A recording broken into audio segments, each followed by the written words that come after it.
Hey everyone, and welcome to Comics from the Multiverse, the DC Comics podcast from Mail Fuzz TV. I am Peter. This is episode 79. And also here with me, Matt's here. Hey, what's up? Connor's here. Why are you saying the episode at the start? That's just wrong. I remember the number and I wanted to say it while I remembered it. It was that simple. Okay, it threw me. This is that simple. I just saw the hierarchy is concerned. Me, episode number, Matt, few empty spaces, Connor, right? Sounds about right. That's the hierarchy. That sounds rude. Why is Matt so grouchy? I thought Matt would be like the most peppy he's ever been getting into this episode. Yeah, well, my computer's been giving me fits, so I'm ready to throw it out the window. So, let you know, if Skynet strikes, not on my watch. I like how Matt's combat technique for Skynet is just to punch the computers. Punch it and throw it out the window. Yeah. Nothing can survive that fall. I mean, typically just unplugging it works. Aye. That does work. Yeah, but if it's got a battery, good luck. You know what won't work? Throwing it out the window and the battery being smashed upon impact. That's how you beat it. Until they develop adamantium, then I'm in trouble. Can't smash that. This has been down a really weird path. So we talk about comics on this show, DC Comics specifically, and coming up in this week's show, we have Doomsday Clock #1, which is essentially the main event of the year, quite frankly. And then we also have Detective Comics 969, Action Comics 992, Wonder Woman 35, Flash 35, Batgirl 17, Teen Titans 14, and finally Nightwing, The New Order #4 to round out the show. So that is what's coming up on this week's show. And I suspect at least one of these books is going to be quite a meaty discussion, so I won't dilly-dally too much. I will just quickly mention the solicits did come out this week. I did not go through and pull out the part ones and stuff. I thought, no, what, I'm going to leave that. The comic discussion this week is going to be meaty as it is, but the one thing I did want to point out just from the solicits, because we had all the early ones already, is a name change. New Superman has changed its title, starting with issue 20. It is now going to be called New Superman and the Justice League of China. So I think it's pretty cool. I like that. Yeah, I'm not surprised. We've been kind of saying it should have been called that since like issue 5 or 6, whenever that stuff started going off. So that's cool. And I think good on Yang. Good on Yang. Yeah, I think if it's anything, I mean, we knew it was continue past 18 where it was originally meant to end, but I think if anything, giving it a new title at number 20 saying, nah, there's at least another arc or two still to come. Definitely. At the very least. So. Although admittedly, it does feel like it could also be maybe this will get more people to read it if it seems like a Justice League book, a team. Maybe more people will jump on. Yeah, I mean that may be the reason for the name change, but at the very least they're giving it another little chance. So yeah, definitely. So it's cool. But with that, obviously, I should just quickly mention as well, in case you hadn't noticed, our Justice League review for the movie went up. Just a couple of days after last week's episode. It's in the audio feed for everyone. Obviously, you can get it on YouTube as well. So the three of us talked for over 2 hours about that, and it was not completely negative. No. If anything, it was somewhat positive. Not exceedingly positive, just somewhat positive. Mm-hmm. Positive in parts. Yeah. As I've been telling people, could have been worse, therefore it was good. Your logic is flawed, but sure. I have seen much worse, therefore it can't be that bad. The bar being low. Alright, so let's talk about comics. Let's just get right into it this week, because we have big things to do. And, of course, we're starting off with Doomsday Clock #1, which is Geoff Johns writing, Gary Frank on art. This is the culmination, or the beginning of the culmination of everything that started with DC Rebirth #1 way back at the end of May last year. We are diving into this. It is essentially a Watchmen sequel combined with an event that's going to affect the DC Universe. And and it's probably worth mentioning here as well, me and Connor did a discussion of the first Watchmen book. We made some pretty in-depth analysis of certain aspects of it. Yeah, I should have watched that before I read this, because my Watchmen is rusty. So I will say I'm glad I reread it just before this. Me too. Just refresh everything.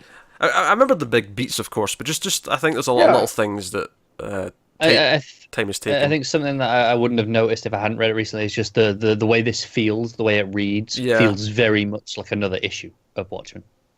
It does, yeah. There's definitely, to a point, there's definitely some emulation going on here with Johns and how he's written this to match. That's perfect for Johns, though, because it's kind of what he does, right? Is he takes older things and then writes them as he remembers them.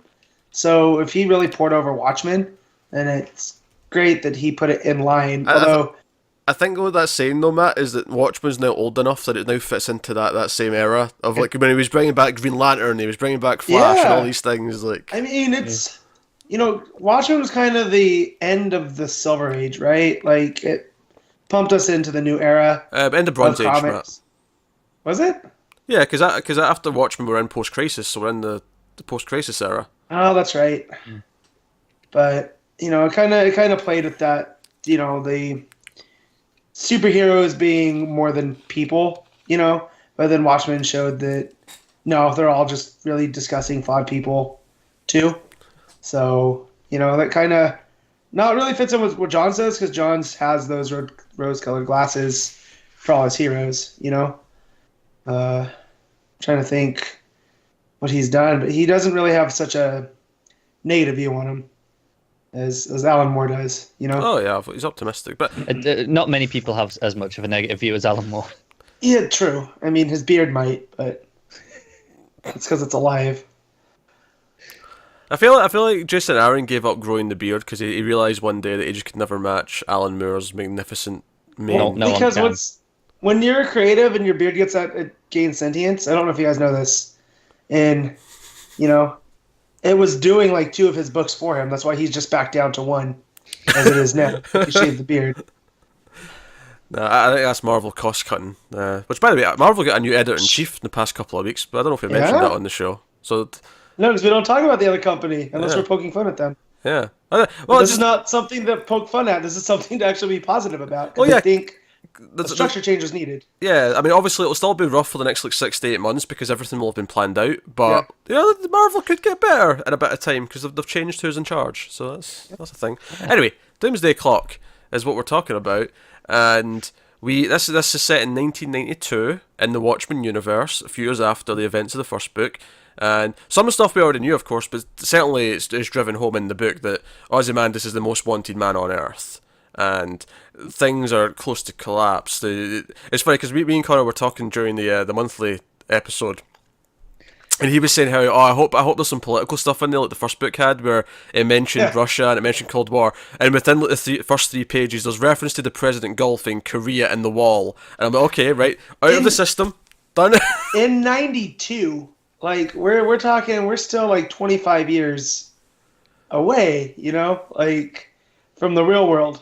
So I thought that was a fun little twist. Well, like that's how bad the Watchmen universe was that it got sped up. Yeah, it's funny because when we were talking about that in the monthly, I said I don't necessarily need it to be that current, but what I wanted to do is explore like a post 9/11 style world. And Pierre obviously pointed out that the event at the end of Watchmen kind of was their 9/11, and this very much plays like that in the same way that this is everything's accelerated because that happened earlier. Yeah. And obviously it's an alternate universe as well because Nixon was still president in Watchmen, and so obviously things are different anyway.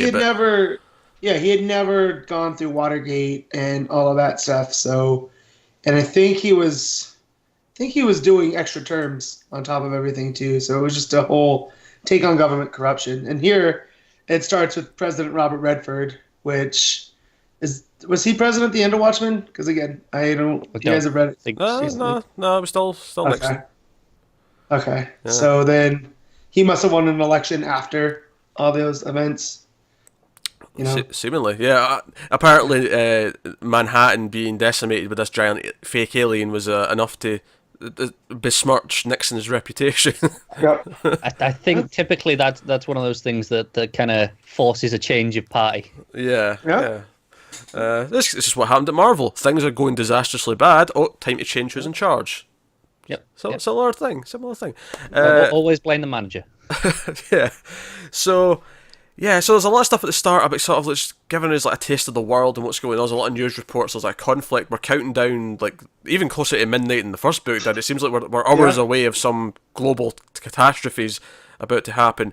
It mentions Russia's invaded Poland, Korea can reach Texas now, I assume with missiles. It was kind of vague the way it said it, but that's what it sounded like. You got all this stuff going on. It sounds like they're hunting Ozymandias. You see like these group of soldiers like storm his Antarctic base, and that's when you get your first glimpse actually there's something wrong with him. You see the X-ray and the spot on the skull. It's like, oh, okay, interesting. Pretty damn massive too. Like, yeah, it is. Yeah. I've seen enough movies where that's the crux of things, and they're never that size. That thing looks like the size of a small egg. But we can go back and talk about the early pages. Just on a technical level, I want to talk about that edit there. You know, like typically the edit is something we talk about in filmmaking, but here it did it in the comic where, you know, it focuses in on the spot and then it transitions into being like that old TV kind of turn on from the middle circle out sort of thing. Yeah, the CRT sort of the yeah. No, really nice transition. It's really nice, but that transition to what I'd call the main kind of, because I feel like the first like what was it, 8 pages, whatever it is all of this like world building stuff, but then we get to the main kind of what the book really is plot wise when we get to the prison, because that's when we transition into the prison, and we have this introduction for Rorschach where the prisoner's like, oh, let me out, guard, let me out, give me the keys, and then Rorschach's there and the guy's like, oh, do you still want out? He's like, no, it's fine, I'll stay in here. Yep. It's fine. Yep. It shows you just even his, you know, they talk about him being like disappeared, like he hasn't been seen since the event. So the fact his mask and getup still inspires fear. I think that's pretty cool. All those years later, I think it's worth remembering. As much as he's disappeared since the event, it's not actually that long in I think it's about 3 years. Yeah, it's like 3 or 4 years. So wait, what year was Watchmen taking place in? For some reason, I want to say 89, but maybe it was slightly earlier. Well, because it came out in 86, right? It came out in 86, but it was set a couple years later. Okay. But it's, I mean, either way, it's what the difference between like 2 and 5 years. It's not for whatever reason, I thought it took place in the earlier 80s. But again, that just shows I haven't seen it. Maybe it did. I just remember. You kind of just remember 80s, don't you? Yeah. Yeah. But yeah, so it's not been that long. So obviously his image, his mystique still inspires this reaction from people, and we get some Rorschach's journal. And I don't want to pat myself in the back too much, but ever since they revealed that there was a Rorschach in this book, I immediately said it's not him under the mask; it's someone else who's taken the mantle. And I like that Johns didn't like drag that out to like the middle of the book. He's like, no. First issue, we're going to get this out the way. You know, all within like 4 pages of seeing him, we get the confirmation that it's not him. Yeah, I think it's better because it's a different mystery. It's still a mystery. It's not, you know, why is Rorschach alive? It's just, who is this Rorschach? Yeah. It was a very simple kind of tell, because he goes in to see this character, the Marionette, who he's there to break out because he needs to recruit her for this mission. We'll talk a bit more of that as we go. But she's like, oh, Rorschach, and he's like, oh, it's not the same one, and like prove it, and it's really simple. He just takes off his glove and he's got a black hand, and it's like, okay, it can't be Kovacs, it just can't be, it's someone else. But of course he still keeps saying, no, I am Rorschach, there's nothing more to tell. I think it's interesting, even the dialogue, it's very that stilted Rorschach broken up language. It sounds like him. Oh, it does, yeah. Which is why it's kind of misleading up to that point, because you're like, it could be him. There's a few things that are like, okay, that doesn't quite seem right. Like his memory, we know he had a great memory, but he's very similar sounding. Yeah, the whole story about the waitress, and he wanted these pancakes, and you know, hence the pancake mix that everyone was sending out, the DC was sending out to the reviewers early. Yeah. But how like his pancakes got ruined because her boyfriend beat her up, so he went and stuck a fork in his tongue. Like, you know, it's very Rorschach. It's kind of his thing. Yeah. I obviously we're going to praise Gary Frank's art a lot, I feel like, but just it's everything with him, the silhouette and the shadows of like just him in his hat, like as he's walking around. He's so expressive despite having no face. Yeah. Like just the body language on him, the way that in certain panels he holds up his hands to his mouth, and you know exactly. Like, you don't even really need the dialogue to know what's going on. Like, that's perfect. Yeah. Do we have any thoughts on this little mistake he makes here with the? Is it room 13? Oh no, it's 31. It's the reverse. Yeah, this is what I was on about. His memory's not quite there. There's something just not right in his brain, which is why, with the original Rorschach, when his fractured speech pattern was more a symptom of his education and, you know, just where he was mentally. Whereas this feels like no, he's kind of confused. He's a bit broken. This feels like it's just he's not quite right in the head. Oh no, I'm getting you there, but I was actually meaning more in a sort of like a meaning sense, like the idea of like it being the opposite of what he thought it was. Like I feel like this is like thematically already like setting something up with things being the other way around kind of idea.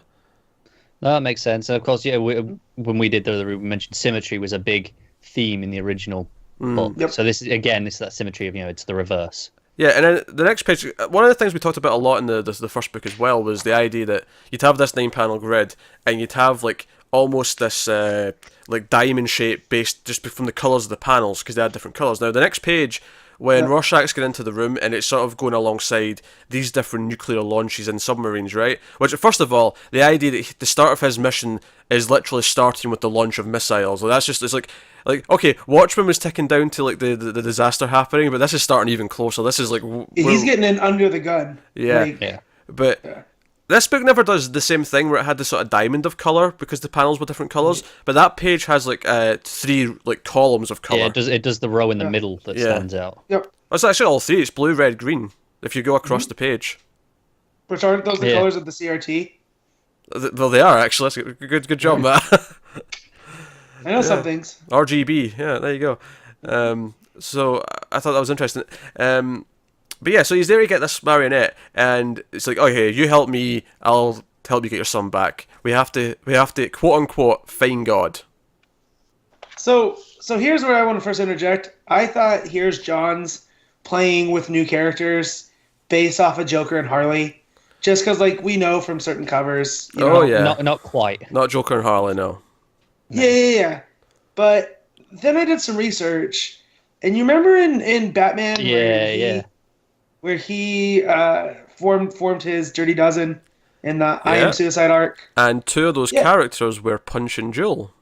Yeah, and so finding out Punch and Julie were Charleston characters. Or Charlton. I always say Charleston, like the city, but it's Charlton characters. But John's doing what Moore did, making them, where Rorschach's supposed to be the question in Night Owl's Blue Beetle. Here we have the mime in Marionette, which I thought was really fun. Yeah.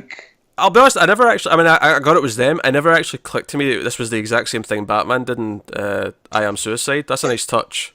Yeah, it wasn't for me either until I looked up the characters. And I'm looking at them right now, and it's Punch and Julie, and I was like, holy crap, I Am Suicide, Tom King. Like, was that maybe a little bit of a hint? Yeah. Yeah, because we know how in-depth, like, Tynion is kind of with what's going on in Williamson, so... And actually, remember that issue of Batman started with the Tease a Saturn Girl as well, which obviously Johns is, building up to in some way. I wouldn't be surprised if Johns asked him to use those 2, because, they could have used other characters for that story. Yeah. But maybe he was like, we even just said use that at them the time. so that people are aware of them again. They're back in the awareness so that when this comes out, people will know who they are. Yeah. I think it's a nice contrast as well if you're going to compare Rorschach and Batman. Like, Rorschach comes in during a prison riot and there's all chaos. Batman is let in by the authorities and is taken to whoever he wants to go and see. Like, there's just the difference between the 2 scenes and the way they play out. But she won't leave without Mime, or her husband, and we meet him, and he is a complete mime. And these other prisoners roughhouse him, and we think he's getting beat up. These guys, maybe Rorschach and Marionette are going to come in and save him, whatever. And she's like, "Hey, stop playing! I know you're in the middle of an act, but we have to go." So a performance, she calls it. Yeah. And he just snaps. We just see the carnage, and we just end in one of the creepiest panels of the year of Mime smiling with the blood draped across of his mouth. Those eyes, I will see that in my nightmares. And do you know why this is so effective as well? Like, okay, Mime is terrifying. We see that here. But it's Marionette that he was there for. Yep. Yeah. Like, what she can do, what is it that makes her worse? Yeah. Is it worse? I mean, is it a scarier thing, or is it just more of a skill? Well, she was... Right, but we see was how in solitary. Yeah. That's true, He wasn't. That's true, yeah, she was in solitary. That's a fair point. Also, just the panel before that creepy ass smile, which, by the way, that creepy smile looks like one of those creepy dolls. Yeah. Yeah. And I get why Matt would think, Joker-esque at first with panels like that. But the panel before though, like, I think he's just snapped that guy's neck, or he's just bit off part of his head or something like that. But the way he's got his arms out, it's like the middle of a performance. The way he's sort of standing for the crowd. Yeah. He's taking it in, and I like that. Again, it's doing what Moore did with these characters in Watchmen, where they're based off of characters, but he really made them his own and gave them their own personalities.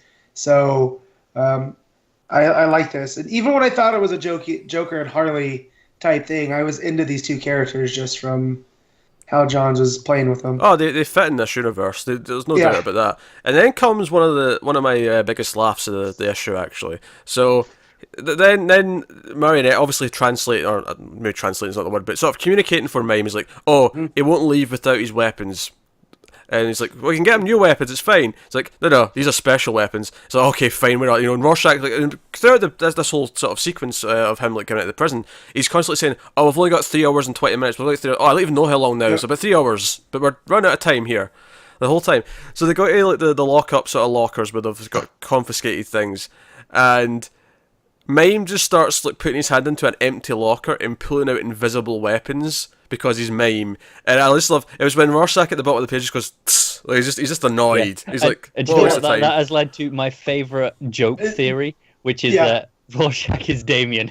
Damien always says that. He does. It was in Teen Titans this week. It was numerous times. Oh dear. But anyway, so no, it's I mean, disturbing. In fact, actually, just to add on to my laugh here, at the bottom of that page, Rorschach's like, "You have problems." You have big problems. Because how screwed up is Rorschach? And he's telling, he's like, "No, this is not so even for me." Like, come on now, guys. It kind of really sets just how desperate this is. Yeah.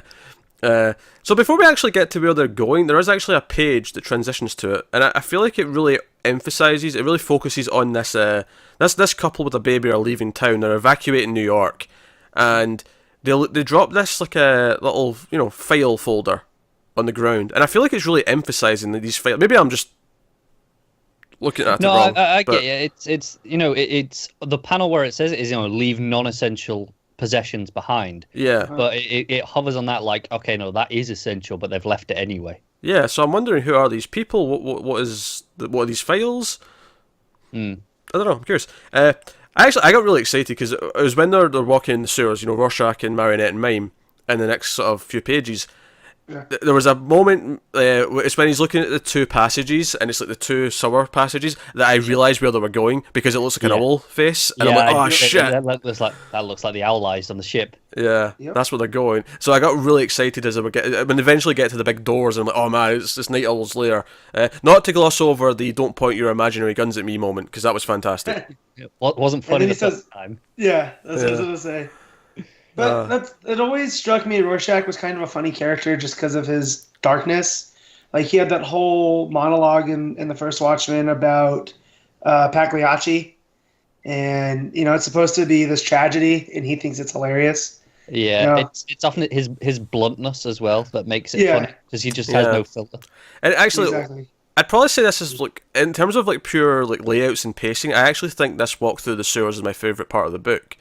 Just in terms of those factors, because I really feel the timing and the pacing as they're walking through the sewers. Like, there's that top of that page, that first page in the sewers, when it's the top 3 panels have become one for the wide shot, and then you're going through it. And I mentioned how that diamond shaped thing doesn't happen with colour. It actually kind of happens in another way in the next page with the lighting.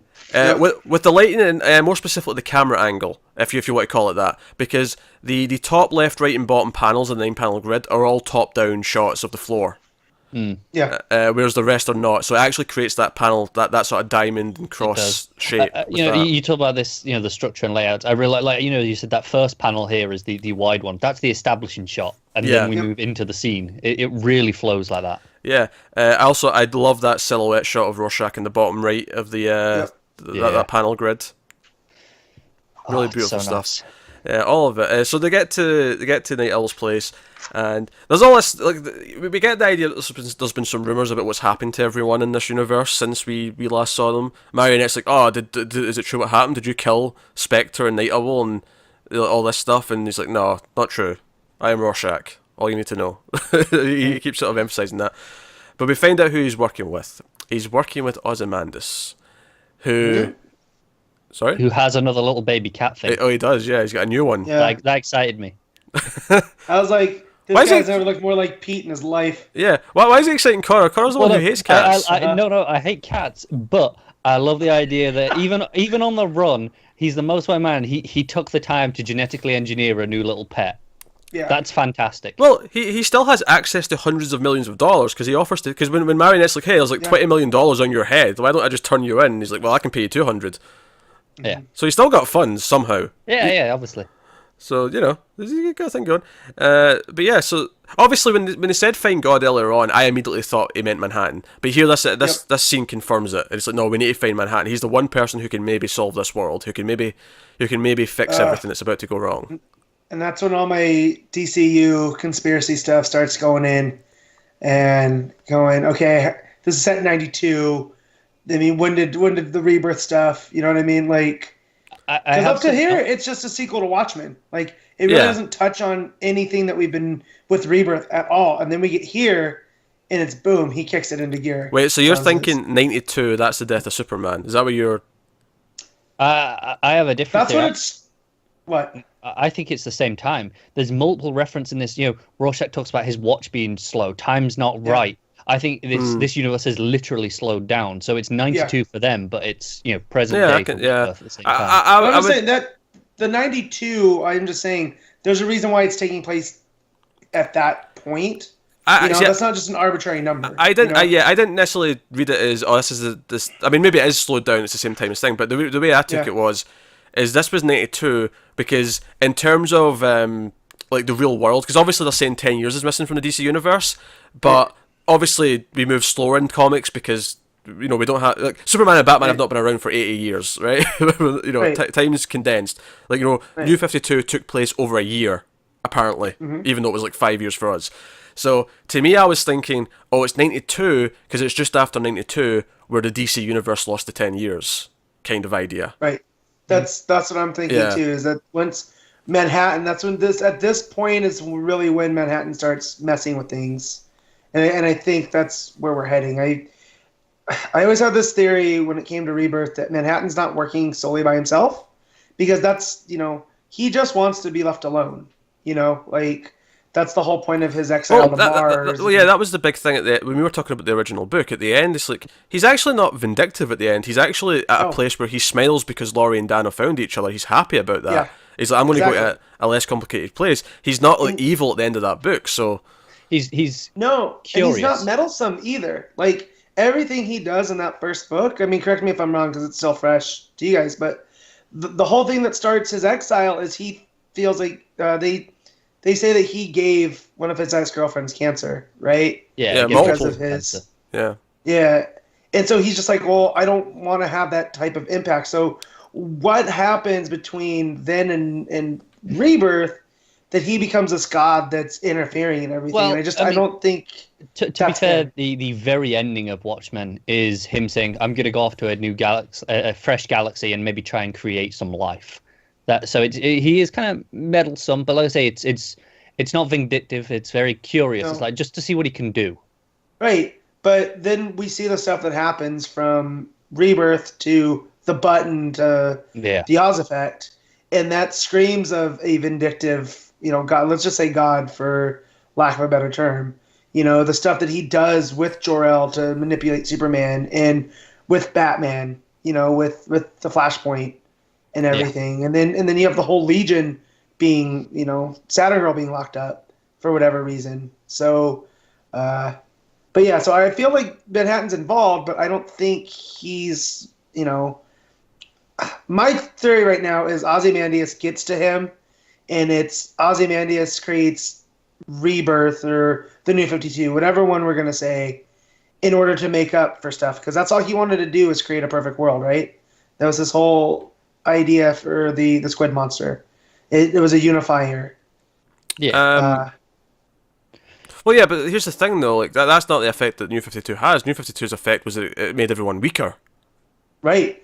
And so, what if he started New 52, and then now this is Manhattan trying to fix things? I don't know. There's still so much at play here, but this is just where my brain's leading me. I don't think he has the power to do that.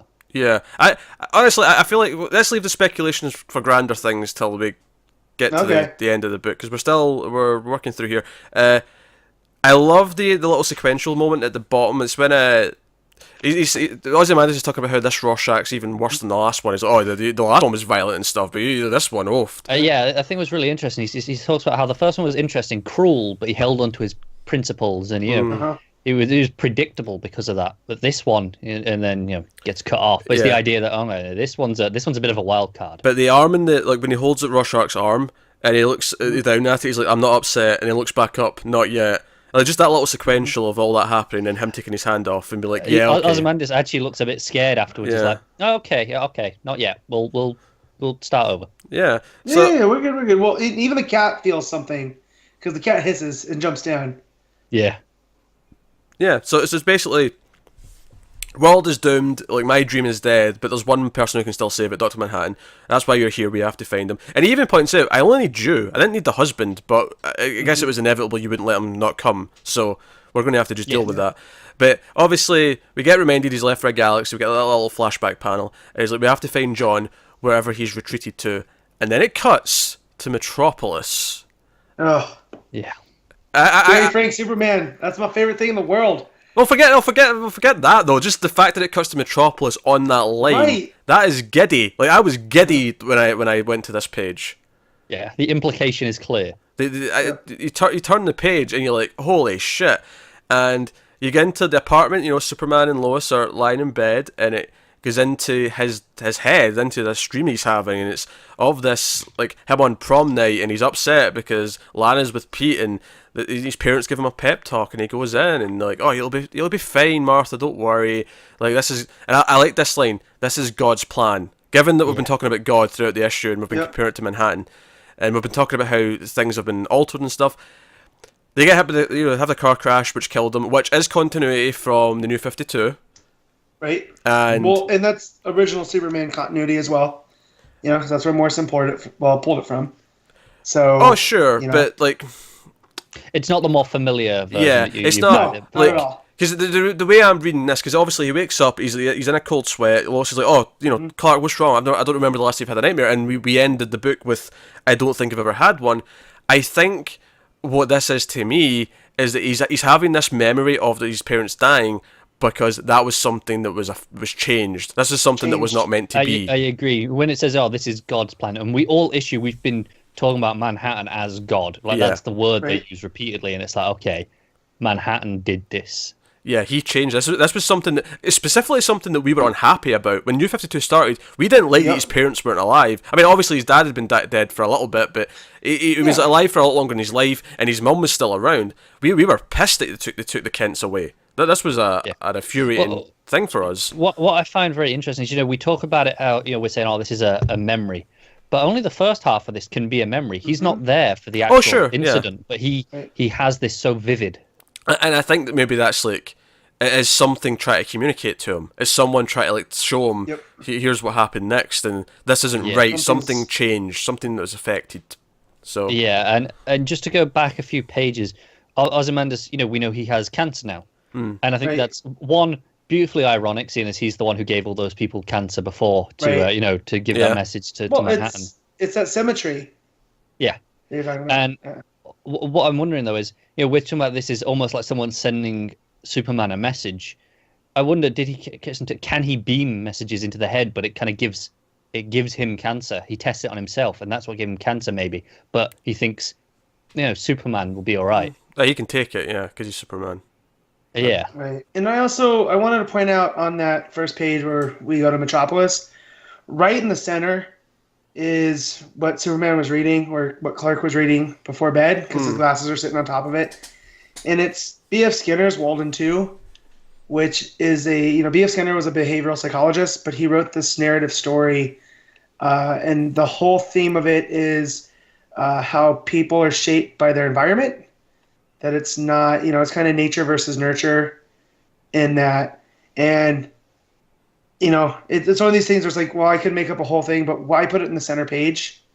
Why is Superman reading that? Because that's ultimately the character of Superman, right? That he, he's a product of his environment, being raised by the Kents and Yeah, and it's this idea. Okay, if the environment was changed, like with the Kents, different. What has changed about him? Yeah, because of it? he's. I mean, at least from our perspective, he's weaker because he didn't have their nourishment for their for longer. Yeah, exactly. I also want to point out there's a really thematic thing going on here.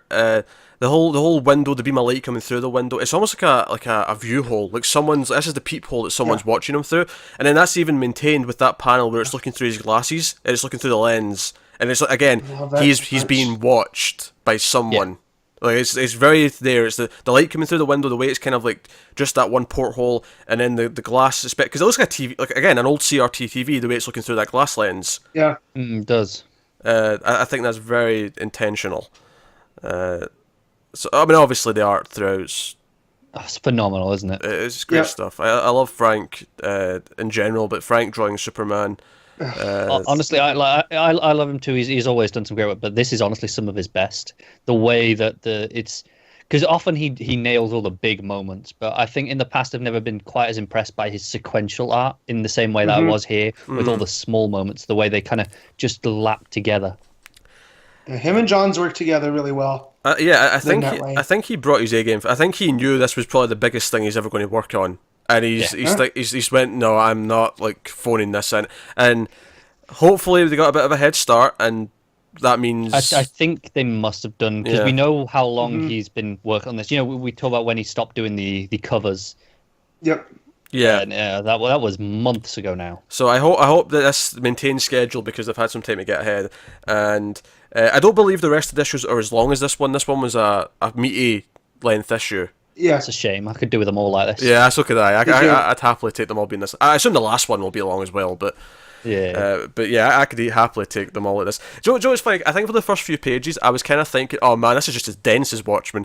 Partly luckily, once it got to the actual like Rorschach in the prison, it actually kind of let itself breathe a bit more, and it wasn't as packed. I think it was. There was still as many panels on the page. There just wasn't as much dialogue. Yeah, and I think that's good. I think it says, no, here's a Watchmen sequel, but we're not just going to, as much as we're adhering to the style of Watchmen, as much as we're adhering to the layouts and that kind of thing, we're not necessarily going to be so beholden to it that we're going to not be a modern comic at the same time. I think that's the word you hear in there, modern. I think part of the big controversy is like, oh, Watchmen, would like that should never be touched. And I agree into a point, like when they were doing like before Watchmen, they shouldn't have existed. I don't need to see the past, but this is different. This is taking the ideas and moving forward, and that applies to the technical aspects of it as well. Like it's the style is maintained, but like in terms of the paneling structure. But okay, we've maybe trusting a little bit more to the art than we would have done then. The colors are a bit they're more evolved because technically they're better,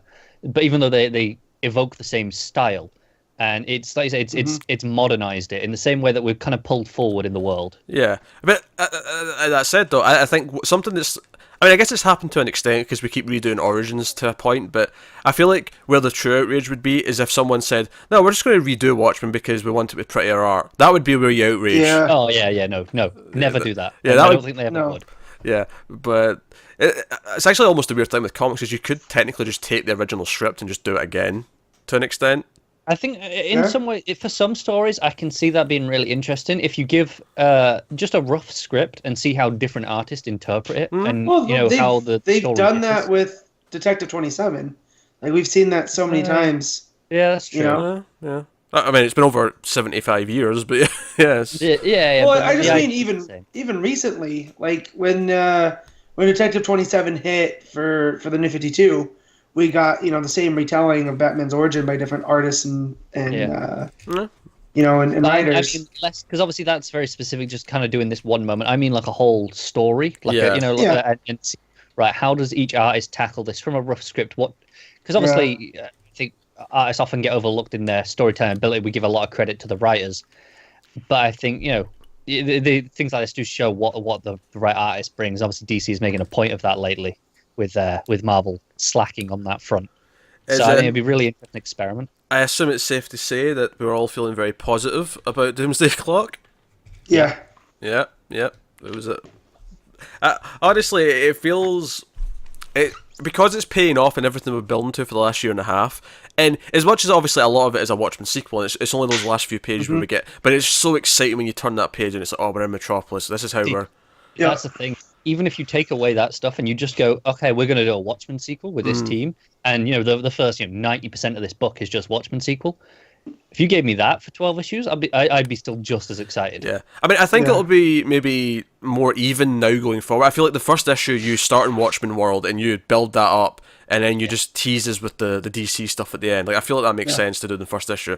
I can see it going back and forth. I mean, I can see, you know how the original Watchmen, they had like an entire issue with like on Mars with Laurie in Manhattan. I can see similarly, like issue 4 of this could be all DC, issue 5 could be all Watchmen. I could see them doing that if they wanted to.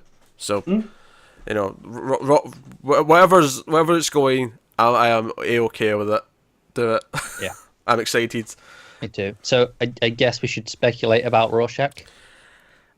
We should. Yeah. I mean, I feel like to a point.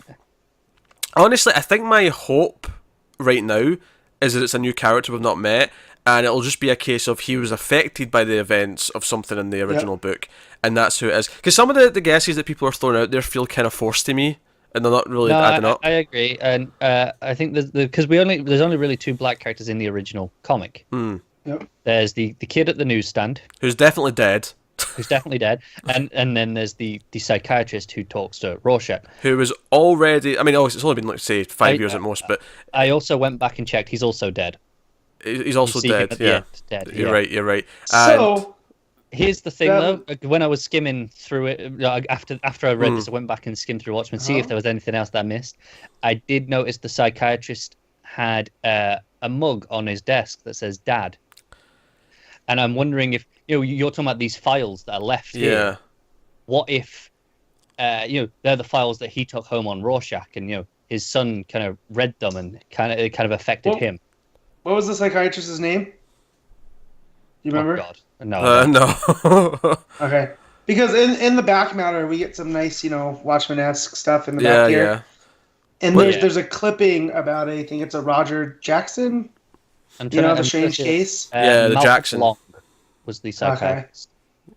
Yeah. There's an article about the murder. The guy who had the journal from the New Frontiersman was murdered, and they caught this guy for it, Jackson, who they think he's actually innocent and they've cleared the charges, but like there's the mystery there. So I mean, I guess right now he's probably my prime suspect for Rorschach. See, that's too easy though. Oh, it is, I agree, it's too easy, but there's no other real options. No, there's not. And I like unless it's like Pete says, it's a completely new character. Yeah. That's fine too. This would be, to be fair. This person in this article is new. See, what's interesting is this file clearly belongs to Rorschach at the end, right? Because it's got the menu from where he has breakfast, Joe's. Yeah. Oh, true. So this is Rorschach's file. So why would he have an article on himself like that? That doesn't. I mean, that seems a bit too self-glorifying for this guy. Maybe, yeah, I can see it. I do kind of like the idea that page with the family leaving New York is related, because that kind of ties into the whole idea of the first book, where we actually see Rorschach with the sign walking around tons of times at the start. The first several issues of the book. Yeah. We see him all the time, and it's not until later where you go, oh, that was Rorschach the entire time. Yeah, I'm just looking at what else is in this file. There's a bit about some of the combination plier, but what really sticks out is at the end it says "Dad's." In it's big bold letters that kind of stands out, and obviously just talking about that then. It depends what age the son was, because exactly we never saw him. That mug implies to me he's young, which he still wouldn't be old enough yet to be this. But see, I don't know about that. I think those mugs are really common gifts that people get even when they're older. Just like, hey, I have one of these. Or maybe I've just been watching too much Mr. Robot, but I was thinking this is just a ploy. It's a fake mug, just to make people feel comfortable. In his own home. In his own home, yes. Yeah, the only person he's fooling is his wife, who would presumably know whether or not he would have. Maybe he's not married, though. He had a wife, didn't he? Did he? Oh, he did, yeah. She came and argued with him in the street. I remember that, yeah. You're right. Yeah. She was pissed about him drowning in his case and leaving his personal life. That was the whole thing at the end. No, you're right. I just, had to think about it. Matt's sleuthing away. I can see him scouring pages, looking for clues. Yep, this is the worst thing for me. Because we all know how my brain's wired. No, I agree because So- there's so like I've read this twice and there's so much in it where I'm like, Yeah. I need to read it again still. Oh, Like, every time I'm catching little things. Those first few pages are so dense with like tidbits of the world and like where everything is right now. It's kind of insane just how packed it is. Yeah, it is. It is crazy. I mean, just the fact that they're protesting at Veidt's company headquarters. Like I didn't even catch that the first time. It's only the same time where I saw the V on the wall. I mean, also it says like the vice president shot the attorney general. Yeah. Yeah. Like that's happening. Like chaos. It's just chaos. That's happening. Yeah, this is crazy. And the Israeli prime minister is a hostage. There you go. More. Is this a commentary on the comics? Like, is the Vice President Johns taking care of Dan Didio because he's ruined the New 52, and then I'm just seeing what else on that page. We got the European Union has collapsed. Which someone's pointed out that in '92 the European Union really hadn't existed yet, right? Like, that didn't come until later. Yeah, it's been at least 30 years. Yeah. Oh, okay. Then somebody was wrong. Yeah. Pointing that out. No, it existed. Yeah, Matt, vet your sources. Sorry, Twitter. I just click on links. You're as bad as Pete, just reading the headlines and not even bothering. I did that like once or I'm twice. not that No, you're not that bad. I'm sorry. That was unfair. I'm checking. Don't apologise for that. Wasn't that bad? Yeah. All right, we're done with Doomsday Clock for this month. Are we ready to move on? Yeah, I think so. Okay. All right, so I guess we'll move on. Obviously, I mean, there's plenty more speculation we could have, but we'll be doing this again for another 45 minutes or so next month, so it's fine. I'll be right before Christmas. That'll be a Christmas treat. Doomsday Clock number 2. So we will move on at this juncture to more comics. Detective Comics 969, James Tynion IV writing, Joe Bennett on art. This is the beginning of the Fall of the Batman arc.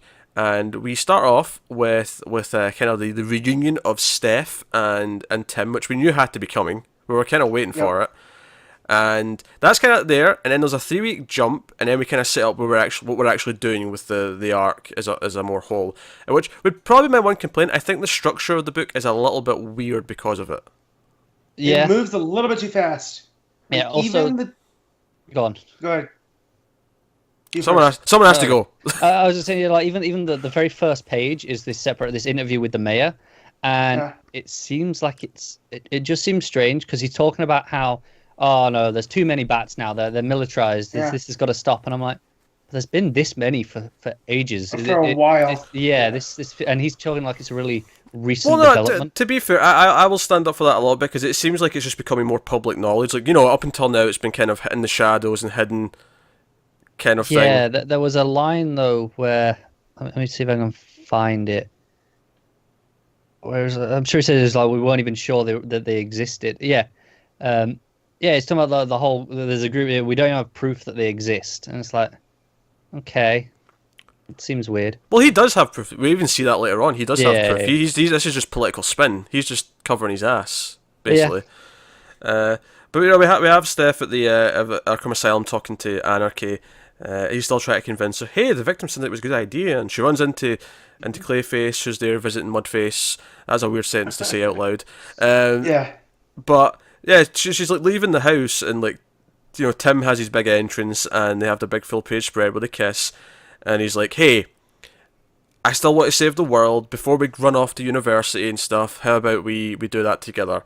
And she's kind of reluctant, but she says okay, and. We actually know, and especially from later on in the book, that Tim's kind of changed his mind about all this. He's more like dead set on his bat path as ever because of what he's seen, because he wants to make sure it doesn't turn out the way it did.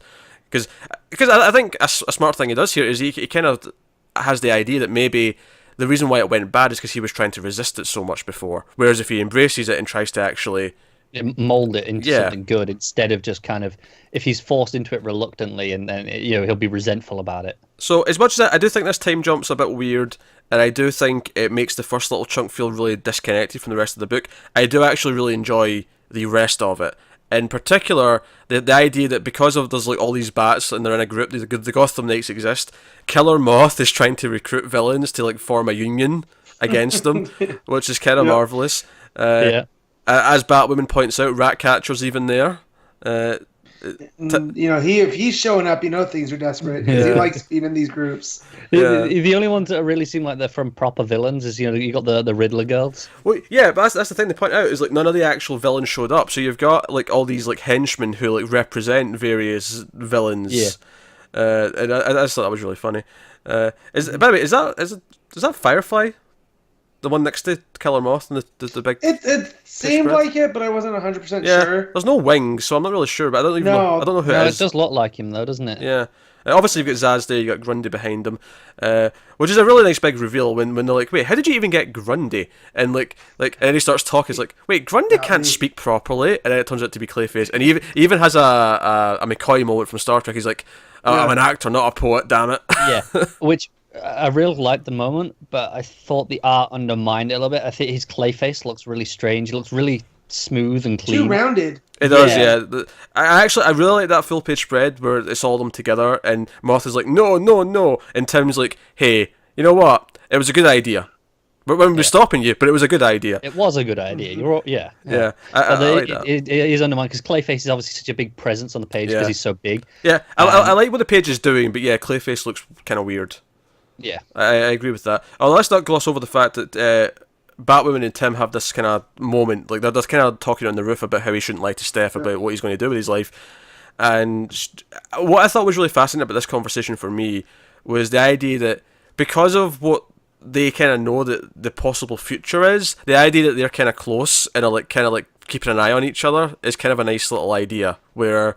Like we don't want to turn into that thing where I'm a dictator and I'm hunting you and you're this asshole Batman. So it's almost like they're making a point of being friendlier and trying to be part of each other's lives to stop that from progressing to that point. I kind of like that as an idea. Yeah. I just feel so bad for Steph, just because people are just honest with her, I feel she sets herself up, But that's kind of Kate's point, though, isn't it? It's like, well, you've got to just tell her because otherwise this is going to get worse. Yeah, I don't think it's Steph's fault. I think it's Tim's fault here. I'm not saying it's Steph's fault. She wants the best for Tim. That's why she wants him to go off to school and not be fighting crime all the whole time. And then the whole stuff with Anarchy, where she's sympathetic to his cause, just not maybe his methods. And it shows that she goes to visit him in jail. So he's not a traditional villain in that way. You don't ever really see Batman go visit people in Arkham.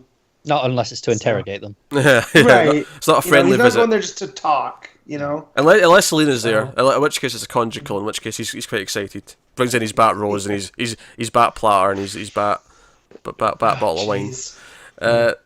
Yeah, take it, Matt. So Batman goes to see the mayor, and I do actually kind of like what this is setting up from a plot point, is the idea that having all these Bat characters running around is actually starting to be kind of an issue politically, where they're having this dispute, especially since this whole plot is going to be about the Victim Syndicate trying to take down the Gotham Knights. I like that the whole idea of what the image of this Bat family is to the city is also playing into it. I think that's a cool touch. I always like when Gotham's kind of at odds with Batman too. I mean, it's cool that he has Gordon on his side, but I like when there's a more antagonistic, I can't talk today, relationship between them. That was kind of the crux of Gotham Central. They were he's just getting in our way. We could do our job. We don't need him to do our job for us.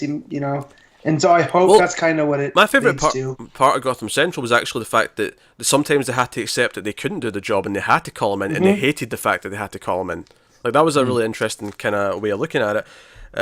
So the book ends actually with the Victim Syndicate has been. The guards are in this. There's some guards at Arkham who are helping them. And Victim Syndicate's got the entire, the first victim has a Victim Syndicate with them, and Anarchy, who's now joined the ranks, and okay, it's time, we're going to, the Batmen are going to fall, and it's going to be one of their own that's their undoing, which is implying Steph, but I'm not sure, maybe there'll be a swerve. The obvious implication is it's talking about Kate, because that's what we've been setting up. Yeah. Yep. You know, so they'll fall at the hands of one of their own, and I wonder if maybe their plan is, maybe like, okay, Kate, maybe Tim tries to stop Kate and it goes wrong. Yeah, maybe that starts this rift, possibly. Which is upsetting, because I don't like the idea that we're going to break up this this team dynamic that we've got. We've only just got them all back together. Yeah. Uh-huh. So I hope they come out stronger on the other end. Like, I hope that's kind of... Like, they get pushed to the worst possible place, but then they come out stronger. I hope that's where it's going. So here's the thing. Last time we saw Mudface in Anarchy, they were in Arkham, right? Yeah. Yet they're here at the end. This is Arkham. Right. Yeah, they're breaking them out of Arkham, aren't they? Yeah. I know. So what's with the police guys dressing up the first victim? The Arkham guards, aren't they? That's what I just said. That they're helping them for some reason. Right. So did any of them have like a mind control thing? Not that we know of. Not mind control, but this could just be a way of showing us that they have supporters. There's some people who are anti-Bat. Yeah. I don't know. I feel like there's something more going on with... I feel like the first victim is someone within Arkham. Like could be a higher up or something. Yeah. Because this is what struck me here is, they don't make it like this. They make it this big deal that they're dressing him. Yeah, they're not just letting him out. They're serving him. They're properly serving him. So, and the fact that they're all suited up within. So I feel like they're going to turn Arkham into their own, because that fits in with their mission statement. Yeah. These are all people that have been hurt by Batman. So I thought that was really interesting that the cops were dressing him, and I had to go back and look that there were cops and not like orderlies. I kind of took it as like he like while he's been inside, he's like turned people. He's like convinced them of his mission, and he's like sort of spoken into their ear and whispered away at them and kind of led to this. But I don't know, we'll find out. I assume we'll go there with it. I like the issue quite a bit. I do think the first chunk feels weirdly structured, and it's a wee bit odd. I think the art is very mixed, but I like what it's doing in terms of plot. I like what it's doing in terms of what it's setting up. Yeah, in terms of, like, you talk about the weird structure, I like all the parts individually. Yeah. It just doesn't flow. No. Absolutely, yeah. It feels kind of like that first part with Steph should have maybe been on the end of an issue, like last time, and then we should have started kind of the rest of it here. I'm with you. But I like everything that's doing. I like what it's setting up. Because I really, especially that scene with the attempted organisation of the criminals. I really enjoyed that scene especially, and I like the Victim Syndicate. So I like that they're back in play. Yeah, I like that they're a big part of this. Yeah, because it makes the whole run feel like it's been kind of working together and building to something. Yeah, it has done recently as well. With just because obviously Tim left at the end of the first arc, and now Tim's back. So that kind of naturally feels that way. But now we're going, okay, Victim Syndicate, that was like the second arc, I think. Yeah, second or third. So it was back so that's kind of, again, it's kind of working back through. Yeah. All right, cool. So I guess we'll move on to Action Comics 992, Dan Jurgens and Rob Williams writing, which I didn't realise that before I read it. And then Will Conrad on the art. So this is the aftermath issue to the Oz Effect, which I think is amusing that it's probably better than any of the Oz Effect issues themselves. Yeah. Well, because it's dealing with the fallout and Superman's mindset. And I usually don't like a conflicted Superman, but here I don't know if maybe I had a rough day when I read it. I felt his panic, like in my soul. I think the idea that what Jor-El / Oz did actually got under his skin, and this idea that he knows that something out there's manipulated things and something's coming, like, it's actually put a seed of doubt in his hope, which is an interesting idea for Superman. Like, how does he combat that? Because, again, you have to imagine he's going to come out on the other end. And I feel like it's kind of neat this came out the same week as Doomsday Clock, because I feel like this issue kind of sets up where he's going to be at the start of Doomsday Clock to an extent. Yep. Yeah. So that's pretty cool. So there's various things. He's in the fortress. He's trying to like figure out, like, is Mr. Oz actually Jor-El? And Kal-X is like, yes, it is. And Batman shows up, and I feel like this shows a series of moments with him and another character. First is with Batman, who's like... stars galore. Yeah, he's basically like, actually, as a matter of fact, I have kind of met my dead dad. That happened kind of recently. And he's like, what a life, eh? I love this. Yeah. Like, this is Batman done right. Because he's first off, he's like, I didn't hear the Bat player. He's like, no, you didn't. you were distracted. Not you tried to hide it. It's like you're just too distracted. And then he goes, you gotta, you can't lose your temper. You can't be reckless. It's you've got to be better than that. And Superman's like, oh, you think I'm dangerous? You need to make sure the powerful alien's in check. And it feels like, hey, you seen this recently, eh? Yeah. And he's like, no, I'm not worried about that. Yeah, and he's like, no, man, I'm here as your friend. I'm just worried about you. Yeah, I especially like at the end when he flies off because he hears trouble in boats somewhere, and Batman as he's flying off is like, "You're Superman, don't forget that." It's like the idea that he cares about what Superman is as an idea. Yeah, at this point in their lives is pretty cool. So he goes to save, and obviously Lois is covering from the planet. Like oh yeah, he's undercover. He's just hunting down a story. Yeah, don't worry, Perry. He's here. I love that whole thing. Is like, yeah, well, you guys are married. So you're just covering for him. She's like, well, no, he's, we can't blow his cover. Mm-hmm. Okay, Lane. He goes, do you trust your reporters or not? Mm-hmm. And he's like, God damn it, I don't believe you on this, but I can't call you out on it. I like the double meaning here that she's like, oh, you don't want to blow his cover, when what she's doing is in fact protecting his actual cover. Yeah. So I don't know, it's nice. So they talk on the roof, and so we get a moment with Lois, which is nice, and she's like, "Hey, you're Superman. You'll figure it out." She's Lois, but Hal shows up, and it's like, "Hey, right, we got that the data you wanted. We got it. So I've made a wormhole for you to travel through. Come to Mogo. We'll sort this out." And it's like, so Tomar Ray's there. He's like, "Okay, so that's Krypton's Krypton's sector's lantern." Right? And he's like, okay, right, so we got the footage up. Of course, Matt knows the number. So we got the footage up. It's like, okay, so here's Krypton just before it exploded. Okay, there's the ship going. Although I will point out, I did think it was weird how Clark was like, oh, we need to make sure that I was the only ship. And I'm like, what about Kara? Wasn't her ship leaving around this time as well? Yeah. Yeah. But on the other side, it's fine. Okay, it felt like a bit of an oversight, but whatever. Yeah, definitely an oversight. But yeah, also, I want to know the canon of why Tomar Ray just kind of let the planet explode.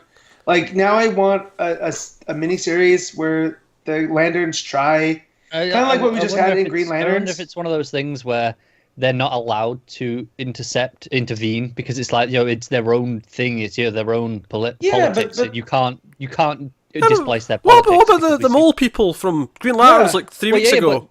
But they had a whole thing in that where if the mole people don't want to go, we're not allowed to take them. Okay. They have to circumvent that. But where were the Green Lanterns showing up going, hey guys, your planet, like, y'all should probably try to do something. Maybe they did, but Krypton just didn't listen. I'm just saying, I want a miniseries where that happens. Yeah, I've always liked the idea that Tomar Ray's guilty about not being able to do something about it. Yeah. I wouldn't mind that having explored. Whatever they decide happened. I'm sure. You know what, Matt? I have no doubts there was a story about this at some point. There has to have been. Yeah. I need it. I'm going to track it down now. So thanks for that, Pete. It makes no sense to me that at some point, either in a Superman comic or a Green Lantern comic, they didn't explore this idea.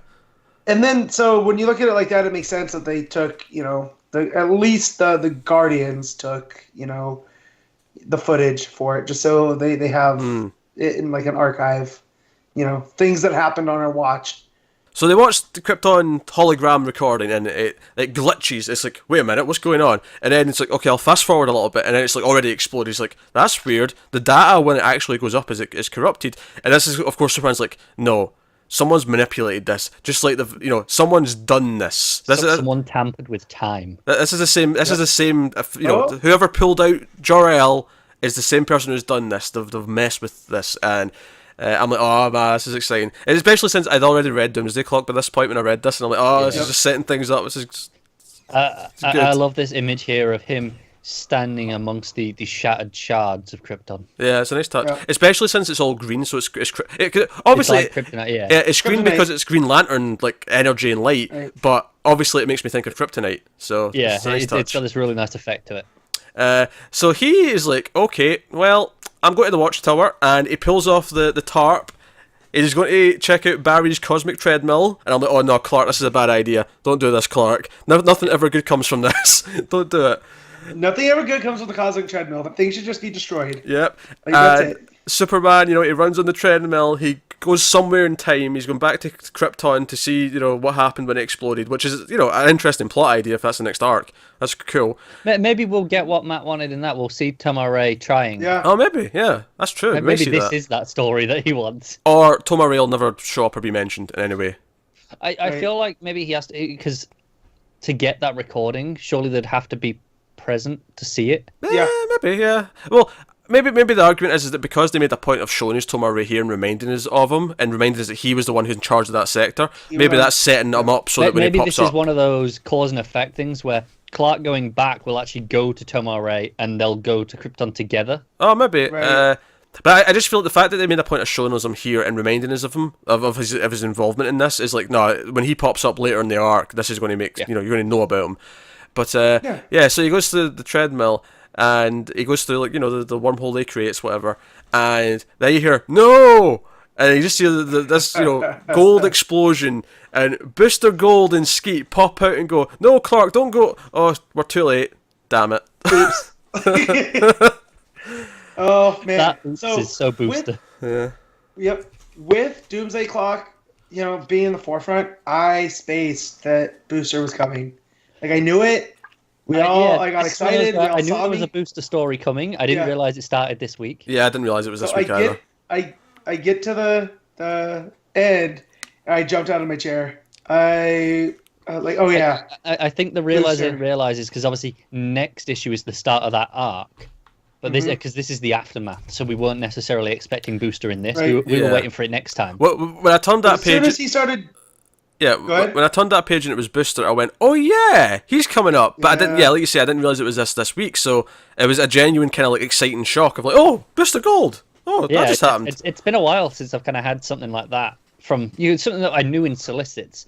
I knew was coming, but kind of just slipped my mind to the point where the moment honestly, still had impact. I think Doomsday Clock distracting us all is maybe what also helps. It probably is. That's what got me.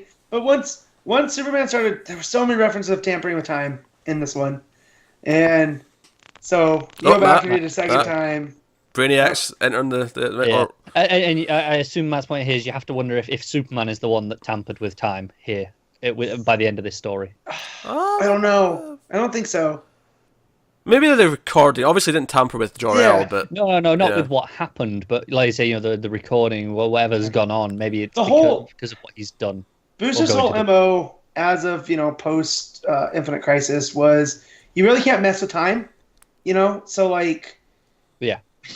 especially if certain elements are basically concreted in that you can't change them because of timey-wimey, let's just say, and so the fact that Superman's going to try to go back, I don't think he can impact anything. This is the thing. I think it's going to be one of those where anything he does impact has already happened. I think it's going to be one of those. What I think's exciting for me about this, though, is I like the idea that Superman's going to convince Booster that someone's already manipulated time, and that's going to set Booster just sniffing. He's like, yeah, something has changed. This is weird. And do you know what's refreshing to me about this story going forward? He's not going back to try and save Krypton. He just wants to see what happened. So he doesn't even plan to intervene. No. Yeah. So he's kind of aware of the rules. This is the thing. He's going back to investigate why things were altered. So he's investigating Manhattan. Essentially, he doesn't know that yet, but that's what he's investigating. So and how can Manhattan interject on Booster in the time stream and Rip Hunter for that matter if he's still around? Like I want to know what Booster's been up to. That's been keeping him in. And the question is, why didn't Oz take Booster? Obviously Oz's whole thing was working for Manhattan and keeping things so that this would go as planned. Why leave the people like Booster who can come in? Maybe seems like he locked out the Legion because they're time travelers. Yeah, maybe Booster was trapped somewhere else. Maybe Oz. Or Manhattan specifically, maybe somehow he was the reason why he hasn't shown up until now is because he's been somewhere else, trapped. I think he's been preoccupied. Or preoccupied trying to fix other things that are trying to fix other things, and that's how we could end up with the JSA or whatnot. Little tiny things like that. But because the last time we saw him was right before Convergence, so it's been a couple years. Remind me about that. Yeah, well, I try not to think about it, but was Bishop even in New 52 at all? No, just in. Shit. He was in the with Jonah Hex. All Yeah, he Star popped up Western. there. He was there for a while in that. Like, yeah, And he was in Justice League International, but you found out that that wasn't the actual booster. It was a different booster.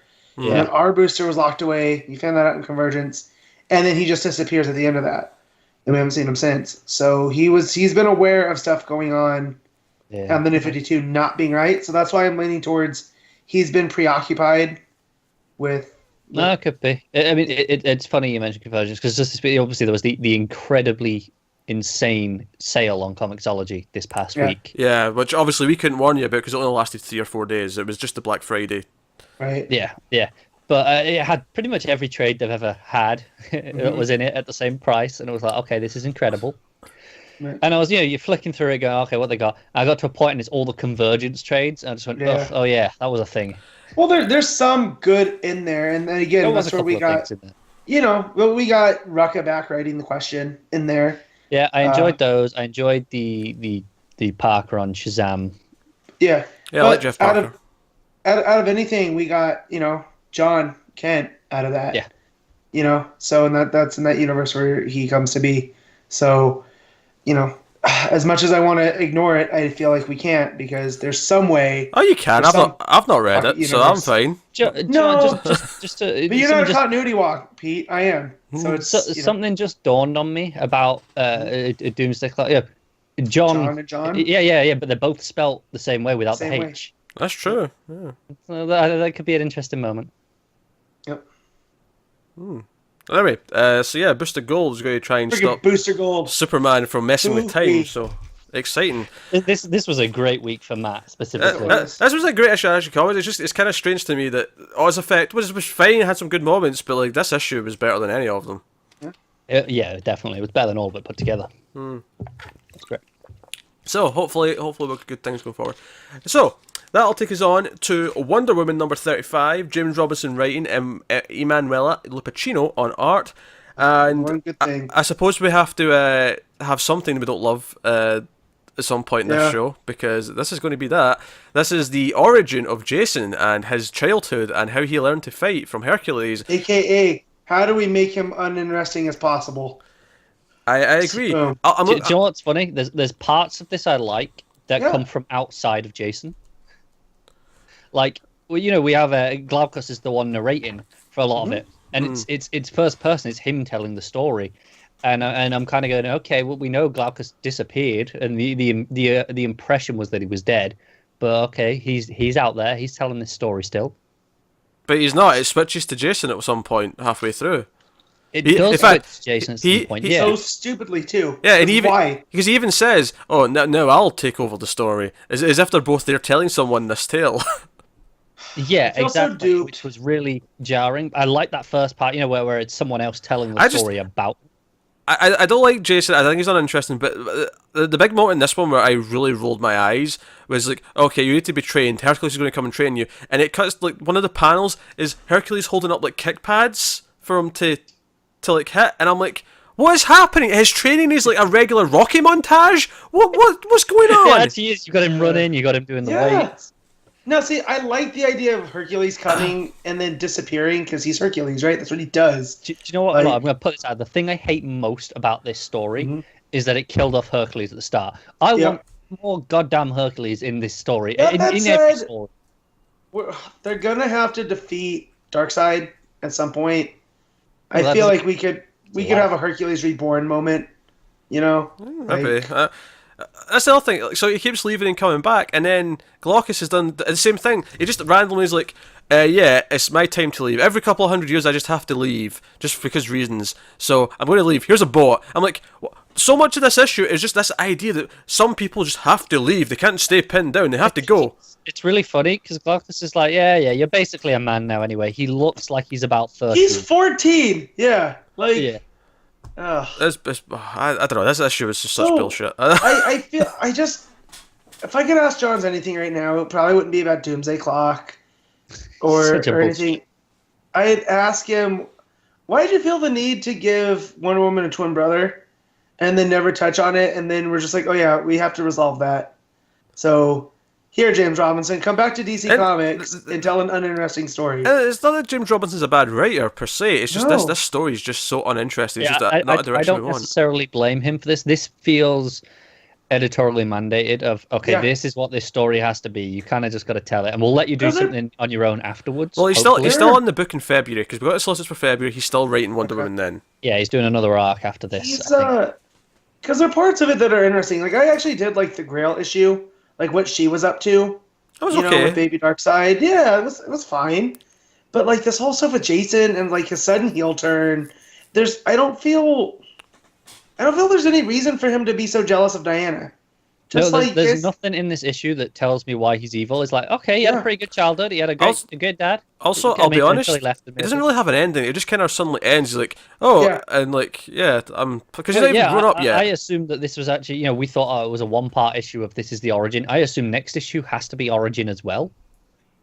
But then, I hope not. I don't know if it is. but that's the thing. I assumed that because of where it ended, and then I actually read the next, and it says "By my brother betrayed," and that sounds like okay, we're picking up where we were last issue.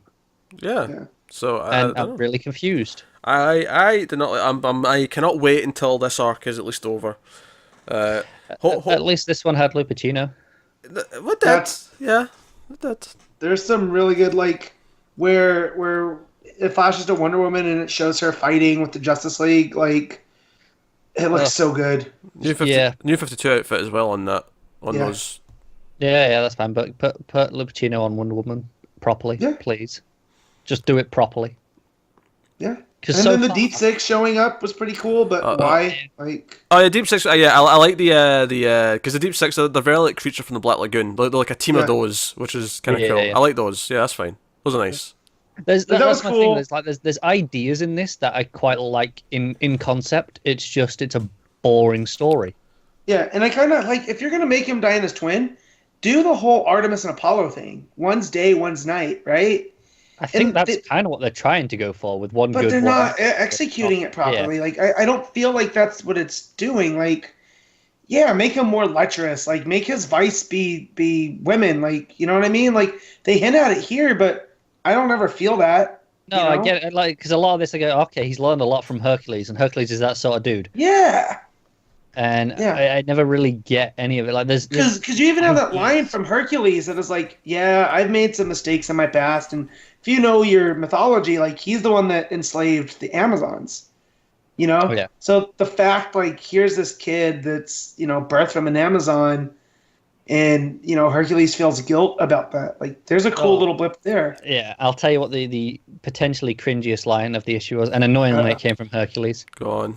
It's when Jason's like, oh, why are we doing this? Chances are I'll never fight a swordsman. He goes, yeah, well, chances are you saying that means you almost certainly will. I'm like, Yeah. Okay. Well, we get, him saying that was enough. We go, okay, so he's got to do a sword fight with Diana. I get it. I don't need Hercules to point Also, out. they point out that he's really good with a spear, which is very phallic. So, and I feel like the complete opposite of the Amazonian with the lasso. Oh yeah, it's phallic if you hold your cock up over your shoulder. Aye. Yeah. So, I just there's some good things here and good symbolism I feel he's working with, but I just feel like I even feel his heart's not in this. He's just writing it to get it out. And he's like, this is the thing. Jason is the only part of this issue I don't like. I actually like all the other stuff. I like Glaucus. I like Hercules.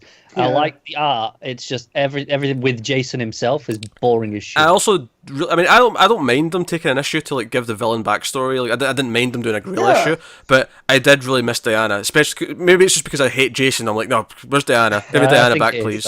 Because like I said, I quite enjoyed the Grail issue. I thought that was a pretty solid issue for the most part. I had some problems, but it was solid. And that didn't have any Diana either, which is, again, that was my main problem with this. Lupacchino has done the 2 issues so far without any Diana. And I'm not happy about that. That's upsetting, yeah. That's fair. When it was promised this arc with her on art, I was like, oh yeah. Here we go. He's going to be like, oh, we promised these 2 artists, then they've switched every issue. No, they've had fill-ins. I wasn't even going to mention that. I'm just annoyed that her issues are the ones without Wonder Woman. And I'm like, come on, I want to see it. It's not that it's not a valid complaint. I'm just sick of hearing it every single time we talk about one of these issues. I wasn't going to mention it there. I was just mentioning the idea that the issues that they are doing are the wrong ones. You know what my favorite issue of Wonder Woman was? What is it, Matt? That was issue 8, the Barbara Ann issue with the origin of Yeah, Cheetah. I never would have known that. Yeah. No. Hey, you know what else was funny? What's that? Remember? No, I'll wait. Oh, I know what you were going to do there, because Yeah. we're getting to the book later. Do I save it for that? I'll wait. I think that's a better idea. That's a better idea. I'm still looking for my Buffy reference this episode. I'll find it somewhere. Don't worry. So, yeah, I guess we'll move on. Let's not waste any more time on that. Let's go to some more interesting things. The Flash, number 35. Joshua Williamson and Michael Moreci writing with Popman on art. So, this is the follow-up. We got Mina, who is now Negative Flash. We get a little bit of flashback with her, sort of like when she was saved by the black hole out of the Speed Force. Although I feel like it may not be them specifically that saved her. Later on we see who's behind Black Hole, who probably is the one who pulled her out. A certain god, perhaps, may have had something to do with it. But yeah, so we have them having to sort of run away from Mina. Like the Black Hole agents with their black energy guns, whatever they are like, taking them down, and they have to run off and get away. So what I actually like about this issue, though, is everything that's kind of does after that. I like that Iris is still messed up and having nightmares about Reverse Flash. I think that's kind of a cool idea. I like the potential murder mystery we've got. Now, I was a little bit upset at first because I was like, oh no, they can't just kill Kristen. No, I like her. But they don't actually show that it's her that's dead at the end of the issue. They don't. You see an arm. You see there's been a murder. Wolf calls Barry. He's like, hey, there's been a murder at Iron Heights. But we don't see that it's her for sure. We see she gets knocked out. She gets hit in the back of the head. Yeah. It's clearly implying that, but comic swerves lead me to believe that it might not be as it seems. I think swerve. I think swerve. Although killing her would mean something. Like, it'd feel like a proper character being killed. I feel like she's had enough time that they've earned it by now, rather than just, oh, okay, here's this one. Yeah. No, I concur with that sentiment. I think what this issue's done for me is it's kind of solidifying like how good as a run this is as a whole, where it's bringing all these different elements back in, and like Barry and Wally having their moments, and he's about to come up to the house like, no, Iris isn't ready yet. Like, it's really playing with the idea of everything that's going on continuously. Yep. I feel like later on when you read this as like, just a bunch of trades back to back, it'll flow very well between all the different. It's very Jaunty stories. in that way. That's how his Flash was. Yeah. It read like a novel almost. So this speed god, Raijin, right? Yeah, I did some Raijin. digging. Yeah. And there is a Japanese deity of lightning, and it's it's funny. I actually stumbled upon that myself because I was going to check and see if this is like something that's been in DC before, because I didn't know about him. Yeah. So I just had a quick Google. I was like, okay, Raijin DC, and I just put in Raijin God, and it came up with the actual god, and I'm like, oh right, it was an actual god. Okay, right. And there's ties to Thor from Norse mythology, not Marvel. Thor. Yeah. And then there's an Indian one too named Indira. That's like the god of thunder and lightning as well. It's funny. I'd actually say that his name sounds more Indian to me. Raijin. It sounds like an Indian name. Yeah, but you're like Raiden from Mortal Kombat. There's but yeah, so it felt familiar. And Jared, one of my good buds, pointed out he looks a lot like the Flash TV show's version of Savitar. He does kind of actually. Can't be an accident, right? Like, so you think we're gonna kind of touch on this? Like, I would like there to be like these not gods of the Speed Force, but gods of lightning, kind of like there's so many to work with. Yeah, that's what he says. I think you're talking about like, oh, you got like these actual like mythological gods, this one, and Thor, and I love all that sort of actual mythology. I love when they kind of pull from because I mean it's this it was popularized by Morrison, the idea that comics are the American mythology. They that's what they become. They are the god figures for this age, and I like when they pull from the older ones and kind of incorporate that into these new stories, because that's a very typical thing where you'd have like a pagan story that would get co-opted by a Christian, and you'd get that version of it. Yeah. I was expecting a butt there at the end, but I don't like this. I was expecting that. No, I'm all for it. Oh, cool. Because I like when you can play that with the Flash, like the whole I mean, the bright spot of the New 52 was always the Flash for me when it was Buccellato and Manipul. Oh yeah, I got that omnibus. It's so good. Oh, so great, but just beyond the art, you know what I mean? Because we all know that Manipul. Yeah. But like the whole idea that the Flash is kind of like the Speed Force itself is this deity to the gorillas, and like that's how it goes into Grodd. Yeah, it's like this. we even played with that in a more literal way in the New 52 Earth 2 book, where I think it was it Hermes or whichever version of that god was that gave him the the speed powers. It's, it was Mercury. Mercury. I couldn't remember which version it was, but same god basically. Yeah. I want to mention the art. I think the art is typically pretty good. I like Pop Man.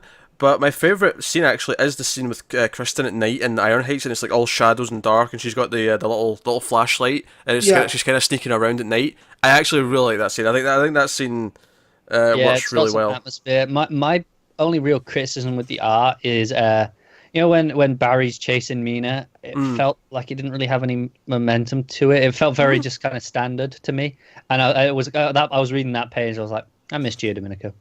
Those chase sequences were just phenomenal for me. Yeah, he's good with the chase sequences. That said, I do kind of like some of the when Barry gets called by Wolf towards the end. Like, I like some of his running scenes there. But, I like it when he's doing something as well. Like the double page spread where he's teaming up with Wally, taking out all the things with the guns. Yeah, I like when he's doing something, but just the straight running after someone, it kind of looks a bit boring to me. Yeah, okay, bit flat. That's fair. But no, I like this. I like Murder Mystery Iron Heights. It's a nice little idea. So I thought this was a solid Flash issue. Maybe not a standout one that you scream to the heavens about, but I like everything that it's doing, and I like the character beats. Iris being haunted by a Reverse Flash, sort of like, I feel like at the time that Reverse Flash thing seemed maybe a bit rushed, but I think in retrospect they're building a bit more weight to it because it's affected her so much. Yeah. Well, it's kind of like when Barry snapped his neck in old continuity. We had the trial of Barry Allen and how it weighed on him and it kind of forced him to be better. I feel with Iris it's kind of doing the same, Yeah. Mm-hmm. There you go. All right. So we'll move on to Batgirl number 17, Hope Larson writing, Chris Wildgoose on art. This is the final part of Summer of Lies, the Nightwing Batgirl team up that's been kind of like had full of flashbacks back to their early days, taking down a Mad Hatter in relation to this Ainsley character who was getting drugs from him, and we kind of see the wrap up of all this, and this has been kind of a favourite on the show while it's been been running. And I'm happy to say it, I still feel that way. I like this final issue of it. Sticks the landing. It does. I think like ultimately the plot of what happened with Ainsley. Yeah. What were you say? I wasn't as invested in I didn't care about the Red Queen stuff. I was much more wrapped up in what happened with Ainsley in the past. But I think that's why it works so well though, because you find out what actually happened was something really normal. Ainsley OD'd and like she didn't, Batgirl couldn't save her in time. Like she calls the authorities, she gets her help, but like it's not enough. She dies, and I actually kind of like that it turns into this more kind of like normal story almost. Obviously, they're in costumes and they're fighting Mad Hatter at times, but see, that's the thing. I think she did save her life that time. I think she did. They mentioned that she OD'd. She was in LA, and it's this idea that she saved it. She did everything she could. She because Gordon even says to us like, no, you saved her life. And it's like, but even that, it wasn't enough. It was only temporary. Yeah. She didn't actually necessarily like rehabilitate her. She just made calls and things like that. Right. Because obviously, and you could tell that it's weighed on Barbara and her character. The fact that and her sister is obviously still spiteful about it. She's still doing everything she does because of it. I love the fight with Barbara and Mad Hatter because I love Mad Hatter pulling off her goggles. Like, there's something about that image that's just really kind of, I don't know, specific to me. And some of the best panels in this issue are when it goes to red silhouettes and she's beating on him, and it's the sound effects that do it, because it goes wham wham, and then the third one is crunch. Yeah, she's finally broken something. It's like thud thud, or then the third one broke the nose, so the crunch. And Dick has to pull her off of him, and he's like, hey, like you went really far there. But it shows you how much this is affecting her. But I'm not someone who ships things or ships couples by my nature. I'm not a fan of... Except for this one. Well, I wouldn't say I ship it per se, but I'm not going to deny that I get feelings from all the interactions that take place here. Whether it's the flashbacks or whether it's when they wake up the next day and he's sleeping on the floor in present day, and she's like, "Oh, you could have just slept in the bed." Like, I know that's... And she's like, they broke up with Sean recently. And it feels weird. And, You know, I kind of like that. It felt kind of natural. And that little moment when he pulls her hair because she's put her costume on and her hair's like stuck inside the neck, and he kind of like just takes it out for her. It's like, it's still sweet moments. Yeah, even if it's not romantic, they still do care about each other. Yeah, like chemistry is a big thing, and that works. And even just the idea later on when they fight the Red Queen, she's got all our Roombas, I'm going to call them, or Roombas with legs. And she's fighting with them, and she kind of like possesses Dick for a minute with the drug. Like, it makes him go nuts and think he's the Red King. The Red King. Yeah. Oh man. Yeah. Flashbacks to True Detective. Oh yeah. Yeah. Also, I'm not gonna lie. You're calling them Roombas. They call them nanobots. I'm like, I'm not sure these are nano anymore. Well, I think the idea is that they are the nanobots, but they're big, so they're not nano anymore. But they work in the same technology. They need a new name. Yeah. I'm just moving up the scale, Yeah, but no, I loved it when she snaps him out of it because they're fighting for a bit. Mm-hmm. And she sort of like connects to them. I'm not going to get into the science here of her using our chip that lets her walk. Honestly, this is my biggest problem. Not the science of it, but just reminding me that this chip's a thing. That annoys me. I forgot. Brush over. Let's be honest though, the reason why it angers is because of how Arrow's used it. Well, not even that though. I think even when they introduced this at the start of the New 52, it's always felt cheap and always been like, just it was cheap. Get it done. I think though the reason why it doesn't bother me so much in the comic is because it happened again. It was like we want her to walk again. It happened like before the story started, and it was just like, this is just something that happened in the past. Which is why I'd prefer them to just never mention it again. Just forget about it. Just pretend I agree. it's not happened. She got better, it's fine. But I do actually like that when she sort of makes him remember these flashbacks. It's like it's moments we saw in the earlier issues. So we actually like have this thing, and like he hears her thought bubble even because like you thought I was cute, and she sort of smirks and says, don't tell anyone. Like, it's just a sweet little moment. Like, and I think it kind of sells this idea that this arc works so well because we care about them as a pair. We care about them interacting with each other and their history. And then the story in the past with Ainsley is the one that really tugs at the heartstrings. The present day stuff with the Red Queen's fine, but it's just kind of, goofy comic book villain to fight. Yeah. Essentially. And that works. But the idea that then he's like got her on his back and that's how they're fighting her, piggyback style. Yeah, it's fun, isn't it? It's a nice touch. It's a nice sort of like, we can work together. And Master Blaster. That's all I can think of. Yeah, I just you hear them in the past, and she's like, "Oh yeah, I'm not ready to be a couple yet." After he kisses her, but you're not going to leave me, right? Everyone leaves me. Like I've just got my dad and like you now. Like you're not going to go anywhere. And he's like, "No, I promise, I never will." And we end in them, flying through the sky and the grapple hooks at the end of the issue. Just a sweet, sweet Nightwing and Batgirl story, which tugged on my heartstrings. And do you know what? We get a Christmas issue next month.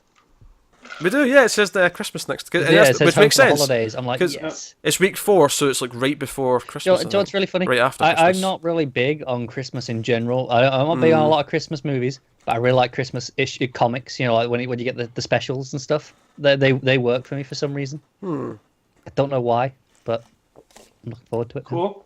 I share that. I recently come around from being a Scrooge to liking Christmas again. So, I'm cool with it all.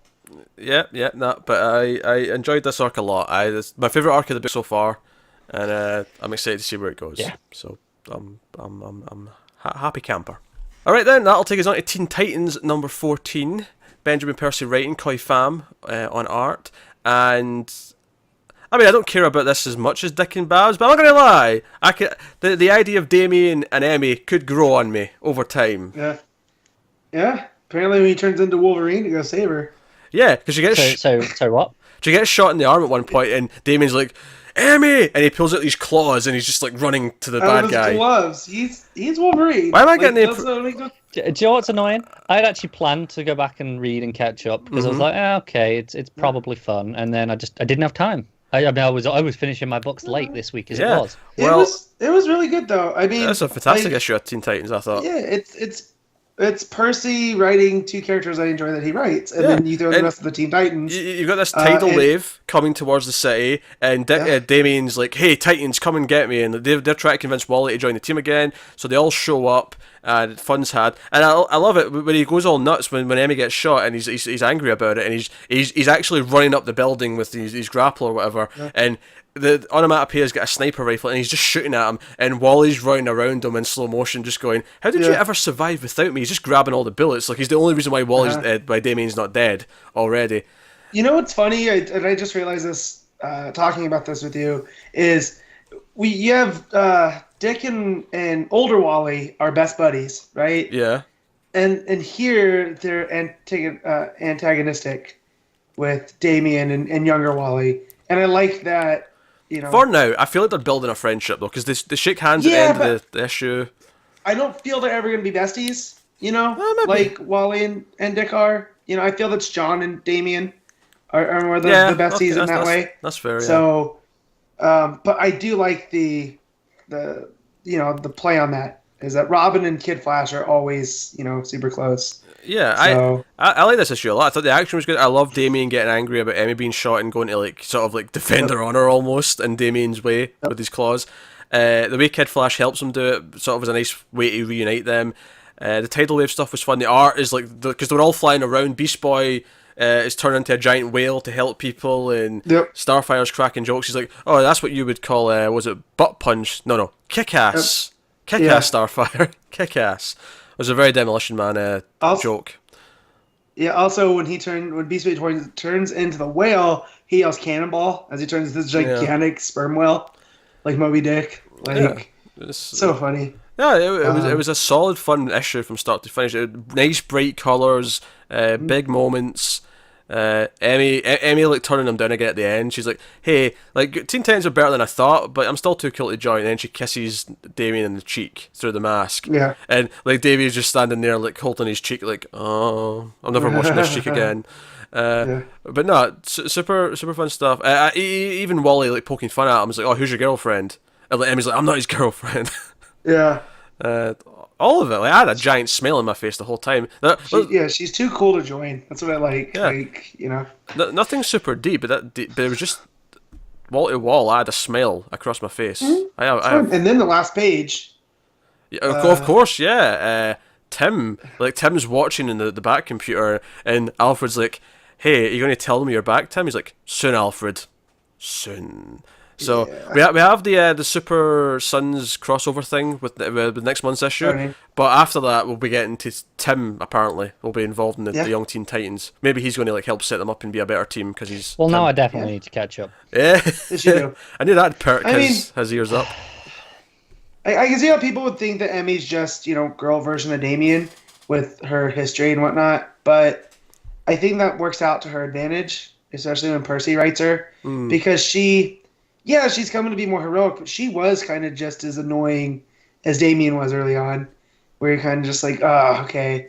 But now when you partner him with other people, like her with Canary, and it's toned her down, and Damien with the rest of the Titans. Do you know what I like as well? I like that Damien's the first person who's willingly called her Red Arrow. No one else. Everyone else just keeps telling Emmy. She's like, "Oh, damn, it's Red Arrow, you assholes." But Damien, no, he's like, he respects it. He's like, "No, Red Arrow." Yeah, exactly. So if kind of the rumors that are going around that Percy's done with Green Arrow, if he wants to just put her over here with the Teen Titans, when she is cool enough to, or when they are cool enough to have her join, I'm cool with that. Yeah, that was fun. It's great. I mean, not a super amount to go into. It's just a blast from start to finish. So, we will move on then to our final book of the week, which is Nightwing: The New Order #4. Kelly Higgins writing, Trevor McCarthy on art. And this solidifies that this is a Teen Titans story. So much so. Yeah. So he wakes up, right, and you see like Corey's there, and you see you see Cyborg, and I'm like, who's there? I was going to just say the exact same. Shut up. We've done this already. Right? Starfire's there. I'll be honest, there is one that threw me. There is, because you see this lineup, you see Gar's there, he's like he's stuck between like a sort of... He looks tiger. like Beast. Yeah, but basically we find out later on he was stuck mid-transformation when the blast went off, so he's stuck as this. But you see this lineup, this classic New Teen Titans lineup, and then you've got someone at the end in a hood, and I'm like, so that's Raven obviously, but it's a... you see the Blue Lantern symbol, I was like, oh, Raven's a Blue Lantern. Oh, look, can I say though, it doesn't look blue, it looks white. If it wasn't for the symbol, I'd have said that was white. No. Let me look at this. Hold on. It's a light blue, but it's definitely blue. It looks white to me. Well, so when I thought it made perfect sense. Like, oh, so Raven in the future, she's maybe lost her touch with the occult and whatever because of the what happened. And she found hope. Yeah, I thought that was going to be a really interesting thing. It's like Raven's the most cynical character around. And then she's the hope. and 2 seconds later, someone turns around and says, "Hey, Lois." I'm like, what? Yeah. What? What happened? Clearly, she's been de-aged because it looks like Dick's got 10 years on her.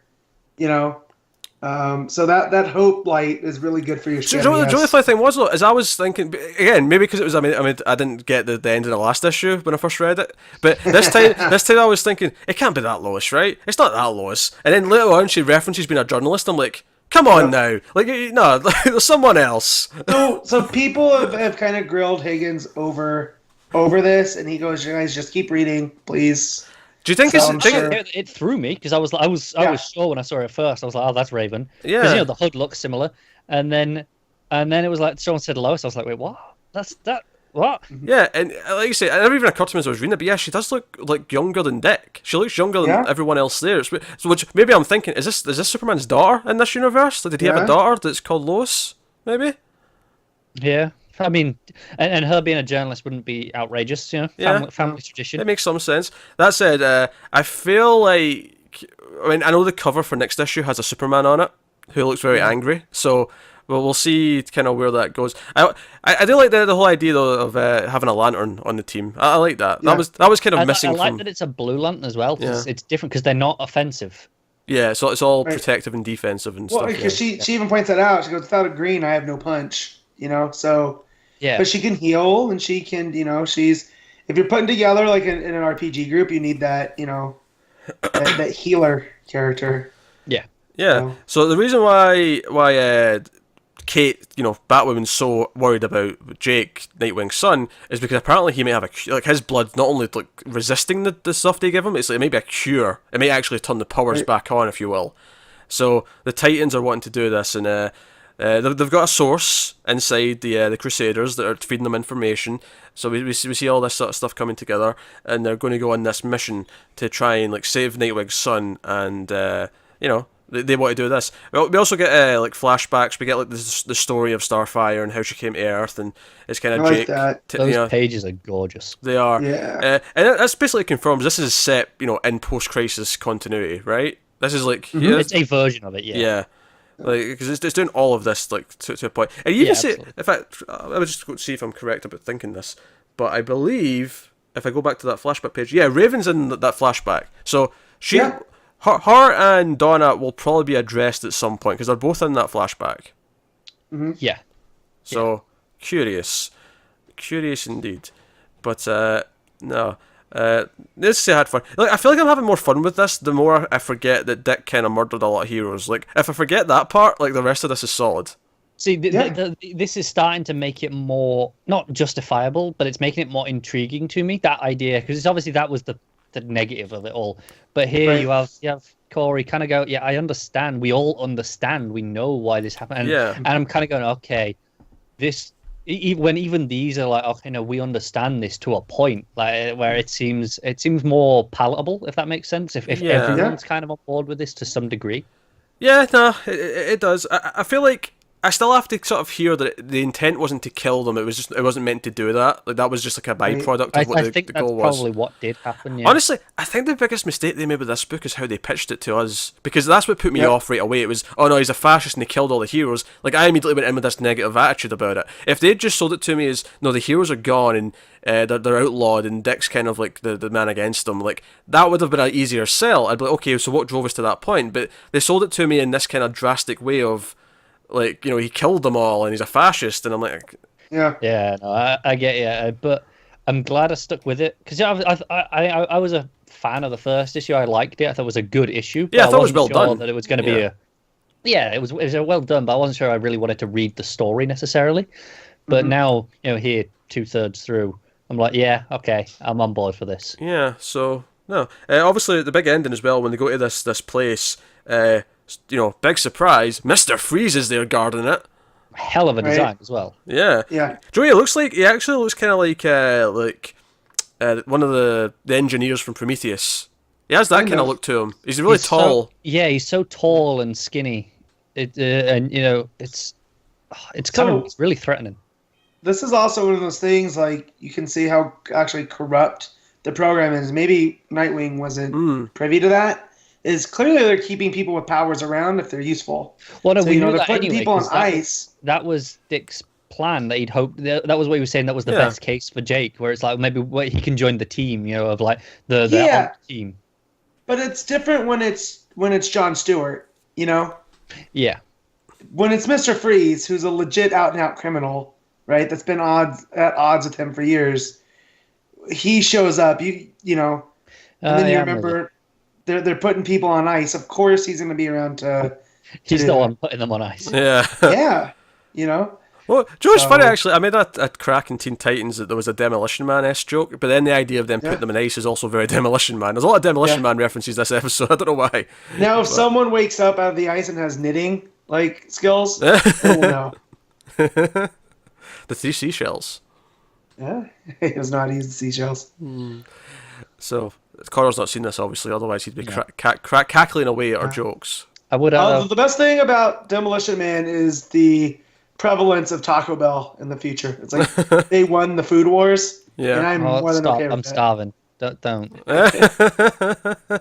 I haven't eaten anything yet today. I am ravenous. Yeah, I'm pretty hungry. I've got a nice big pizza to go. We're finishing up, anyways. Oh yeah, we're on the last book. I'm going to go in the middle of a pizza burger. I enjoyed this issue. Like I say, my big problem is how they sold this to me, and I went in with this but the more I read it, the more I feel like that wasn't really what happened. At least not the way it's been presented here. So obviously, I'm curious to see where it goes. We got 2 more issues. We'll see how it wraps up, and so I'm into it. I'm into it. So.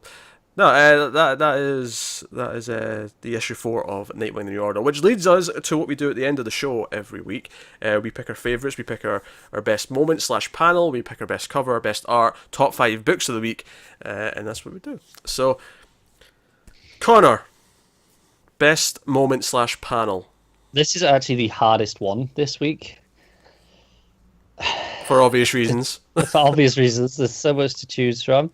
I think, though, I have to go with the final panel of Doomsday Clock. You know, Clark saying he doesn't think he's ever had. And I just that moment of going, the chills kind of moment. It's just like, oh, yeah, this is making me feel things. Yeah, no, I cannot deny that. Matt? It'd be really easy to pull from Doomsday Clock. Mm-hmm. But there's so many good. But for me, being me, and how excited it made me. Final page of Action Comics with Booster Gold. I knew you were going to pick that. As soon as I read can't that, not. Yeah. I read that issue last night while me and you we were having an exchange on Twitter, and I thought, shall I just mention this on Action on Twitter? Going, you're going to pick this, aren't you? Yeah. Mm-hmm. I can't not. It's Booster. I picked the panel with Connor Kent. Just being mentioned one week. Now one of my favorite characters is actually back. Oh man, good times. Interesting. I'm actually going to not pick a Doomsday Clock page or panel. Oh. I'm going to go elsewhere because I feel like it's going to fairly dominate my other things. There's two that Pete could take. Right off the top of my head. Yeah. One's definitely in Detective. Yeah. Uh-huh. And one's a Batgirl. Yes. Yeah, okay, I'm just saying. If I have my brand, Pete, that's his brand. They're all too predictable. What's the one detective you think I'm going to pick? Tim and Steph. Go ahead, Connor. No, I wasn't going to pick that. I mean, it's a good moment, but I wouldn't have picked that. I figured it was one of those that could be up there for you at least. But you were thinking it's a kiss. You were thinking, it's one of the kisses. It has to be one of the kisses. I actually thought it was going to be Steph's reaction opening the door and seeing Tim. Because that was really nailed, her expressions. No, I'm going to go with Batgirl. I have to be that. I'm actually going to go with the page of she's in bed and he's on the floor. But that entire exchange in that page, that hit me a little bit because it was it felt more mature than the rest of it. Because the rest of it's really sweet, but this was like, they're close, but he feels awkward because he just broke up with someone. And I don't know, it added a bit of depth to the proceedings for me. I like that page a lot, so I'll go with that one. Alright, so jumping over to best cover of the week, I'll go to Matt first for this one. So my cover is definitely Action Comics.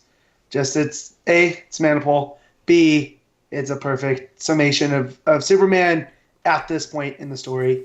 He kind of seems broken, and it's all right there on the page. Yep. Cover, rather. I have to be boring here and pick Doomsday Clock.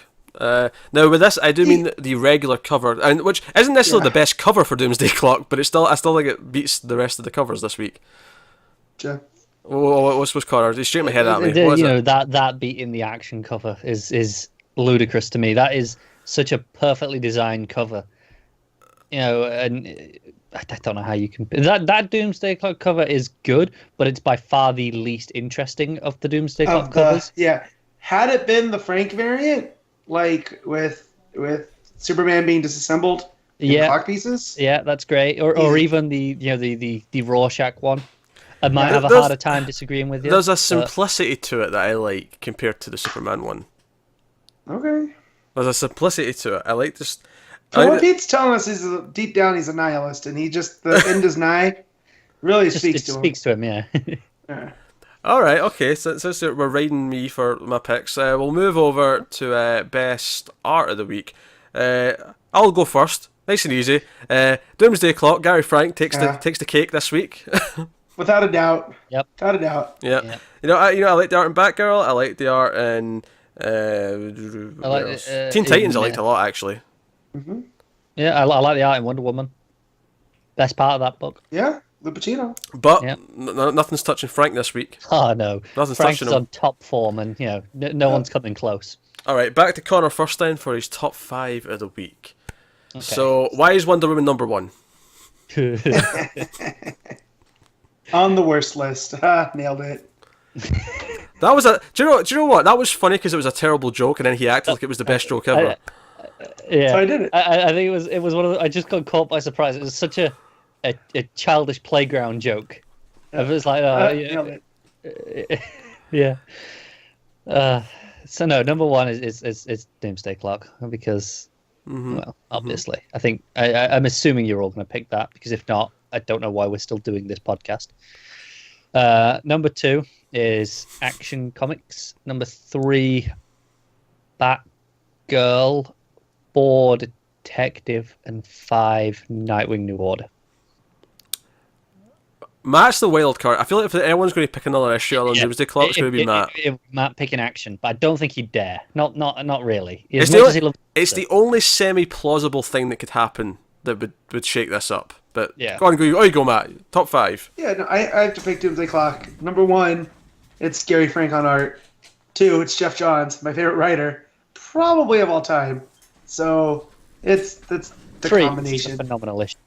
And it was a phenomenal issue. I mean, it's much more of a Watchmen sequel than I was expecting it to be, which is cool. I like being surprised. But number 2, easy, is Action Comics. Any other week, it would have been number 1, but you can't. It's hard to compete with Johns and Frank. And then my number 3 is Teen Titans. Number 4 is Tech. And number 5 is Batgirl. Okay, but it just occurred to me that the porn parody for Doomsday Clock will be Doomsday Cock. It's a really easy one, but it popped out my head there as Matt was doing his list. The places your mind goes, I do not want to venture to. I don't know. I can't explain it. I can't justify it. Anyway, my top 5 is number 1, Doomsday Clock. Number 2, I want to say Batgirl. Batgirl's my number 2. Then, of course it is. He can't get enough, can he? Number 3 is Action. Number 4 is Teen Titans. Number 5 is Flash. I'm going to say Flash at number 5. Oh, there you go. So, a little bit different. So, hey ho. But no, solid week of books though. Like Wonder Woman was the 1 week spot. Everything else was kind of. I think Wonder Woman was clearly last, and Doomsday Clock was clearly first, but all the rest are pretty close. Yeah, pretty solid week. It's weird not to have Detective in my top 5, and it was still pretty good for the most part. I just had a couple of issues that just made it not as great as some of the other stuff this week. But here you go. So that is that. So I should tell you what's coming next week. I didn't forget. I'd forgotten the last 3 weeks in a row to tell you what's coming next week. Yeah, you made a point of remembering. Until I was remembering. Interesting week next week. So week 5, which means Connor's actually going to be missing most likely because he's away. But me and Matt, obviously we had the vote for the week 5 book that we're going to do. That is going to be Wonder Woman: The Circle. So we're going to talk about that. But On top of that, in terms of the books that are actually out next week, we have a number of annuals and a couple of other things starting that are worth checking out. So we have Batman Annual number 2, Green Arrow Annual number 1, Aquaman Annual number 1, and Super Sons Annual number 1.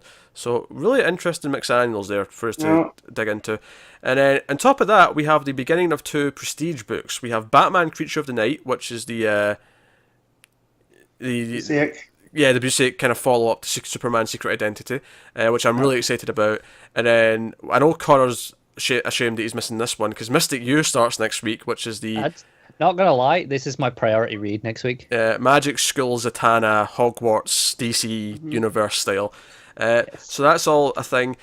New Talent Showcase for the year's out next week as well. I doubt we're going to get to that given all these other big books. Yeah, so, I will say I will check out, even if I have to stay at my shop and read it, I will read the Poison Ivy story, because I'm me. So.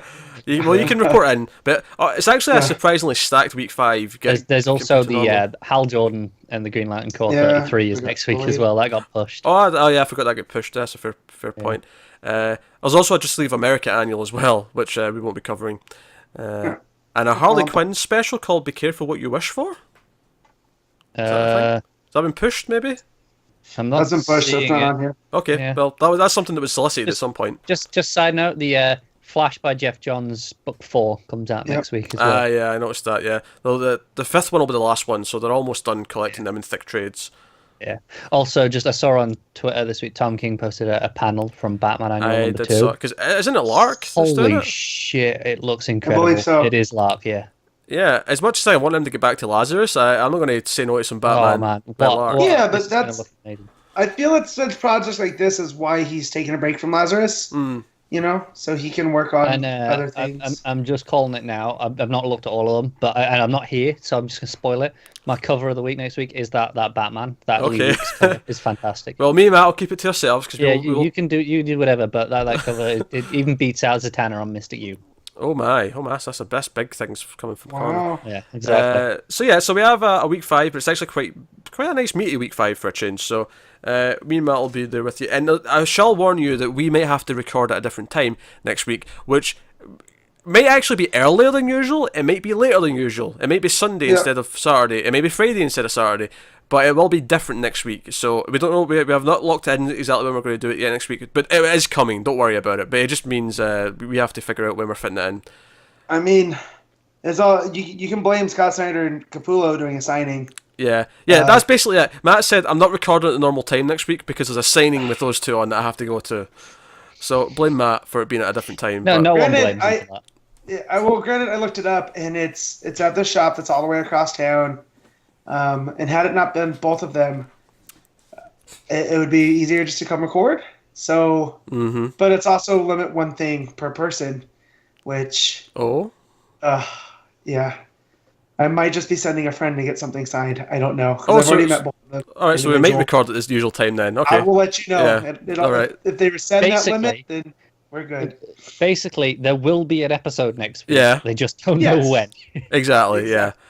Keep an eye on the Twitters, and then we'll let you know. Yeah. I'll update in Twitters when I know when we're going to record it, so you have an idea when it's coming out. In case it's going to be a day late, because it may be a day late. But anyway, you know it's coming. So there we go. That has been episode 79. Oh, I remembered, of Comics from the Multiverse. Obviously, let us know what you thought of the books this week in comments and all that kind of thing. Whether it be in the comments on YouTube, on Twitter at DC Comics Podcast, or elsewhere. Obviously, like, subscribe, give us ratings on iTunes if the audio version and things like that. We appreciate all of it. Obviously, if you want to support the show, if you want to support the show and the channel as well and everything else we do, head over to patreon.com/MailFuzzTV. You can do that over there. Obviously, some of the perks we've mentioned, we've kind of just because we mentioned that we've done them. But obviously, we do a monthly episode, me and Connor. We did Watchmen this month, so you can check out that. Also, you get voting rights for like a trade or a collection that we'll do in a week 5, which is what this Wonder Woman book won, which is why we're doing it next week. So those are sort of things you can get in the tiers over at Patreon if you want to go check out that. But obviously, just watching, listening, spreading the show around is all of its support. So we appreciate all of it. We love you loads. So of course, that is us. So thank you once again for watching or listening. We always appreciate it. Keep reading comic books, and always remember, never get lost in the Speed Force. Booster Gold, baby.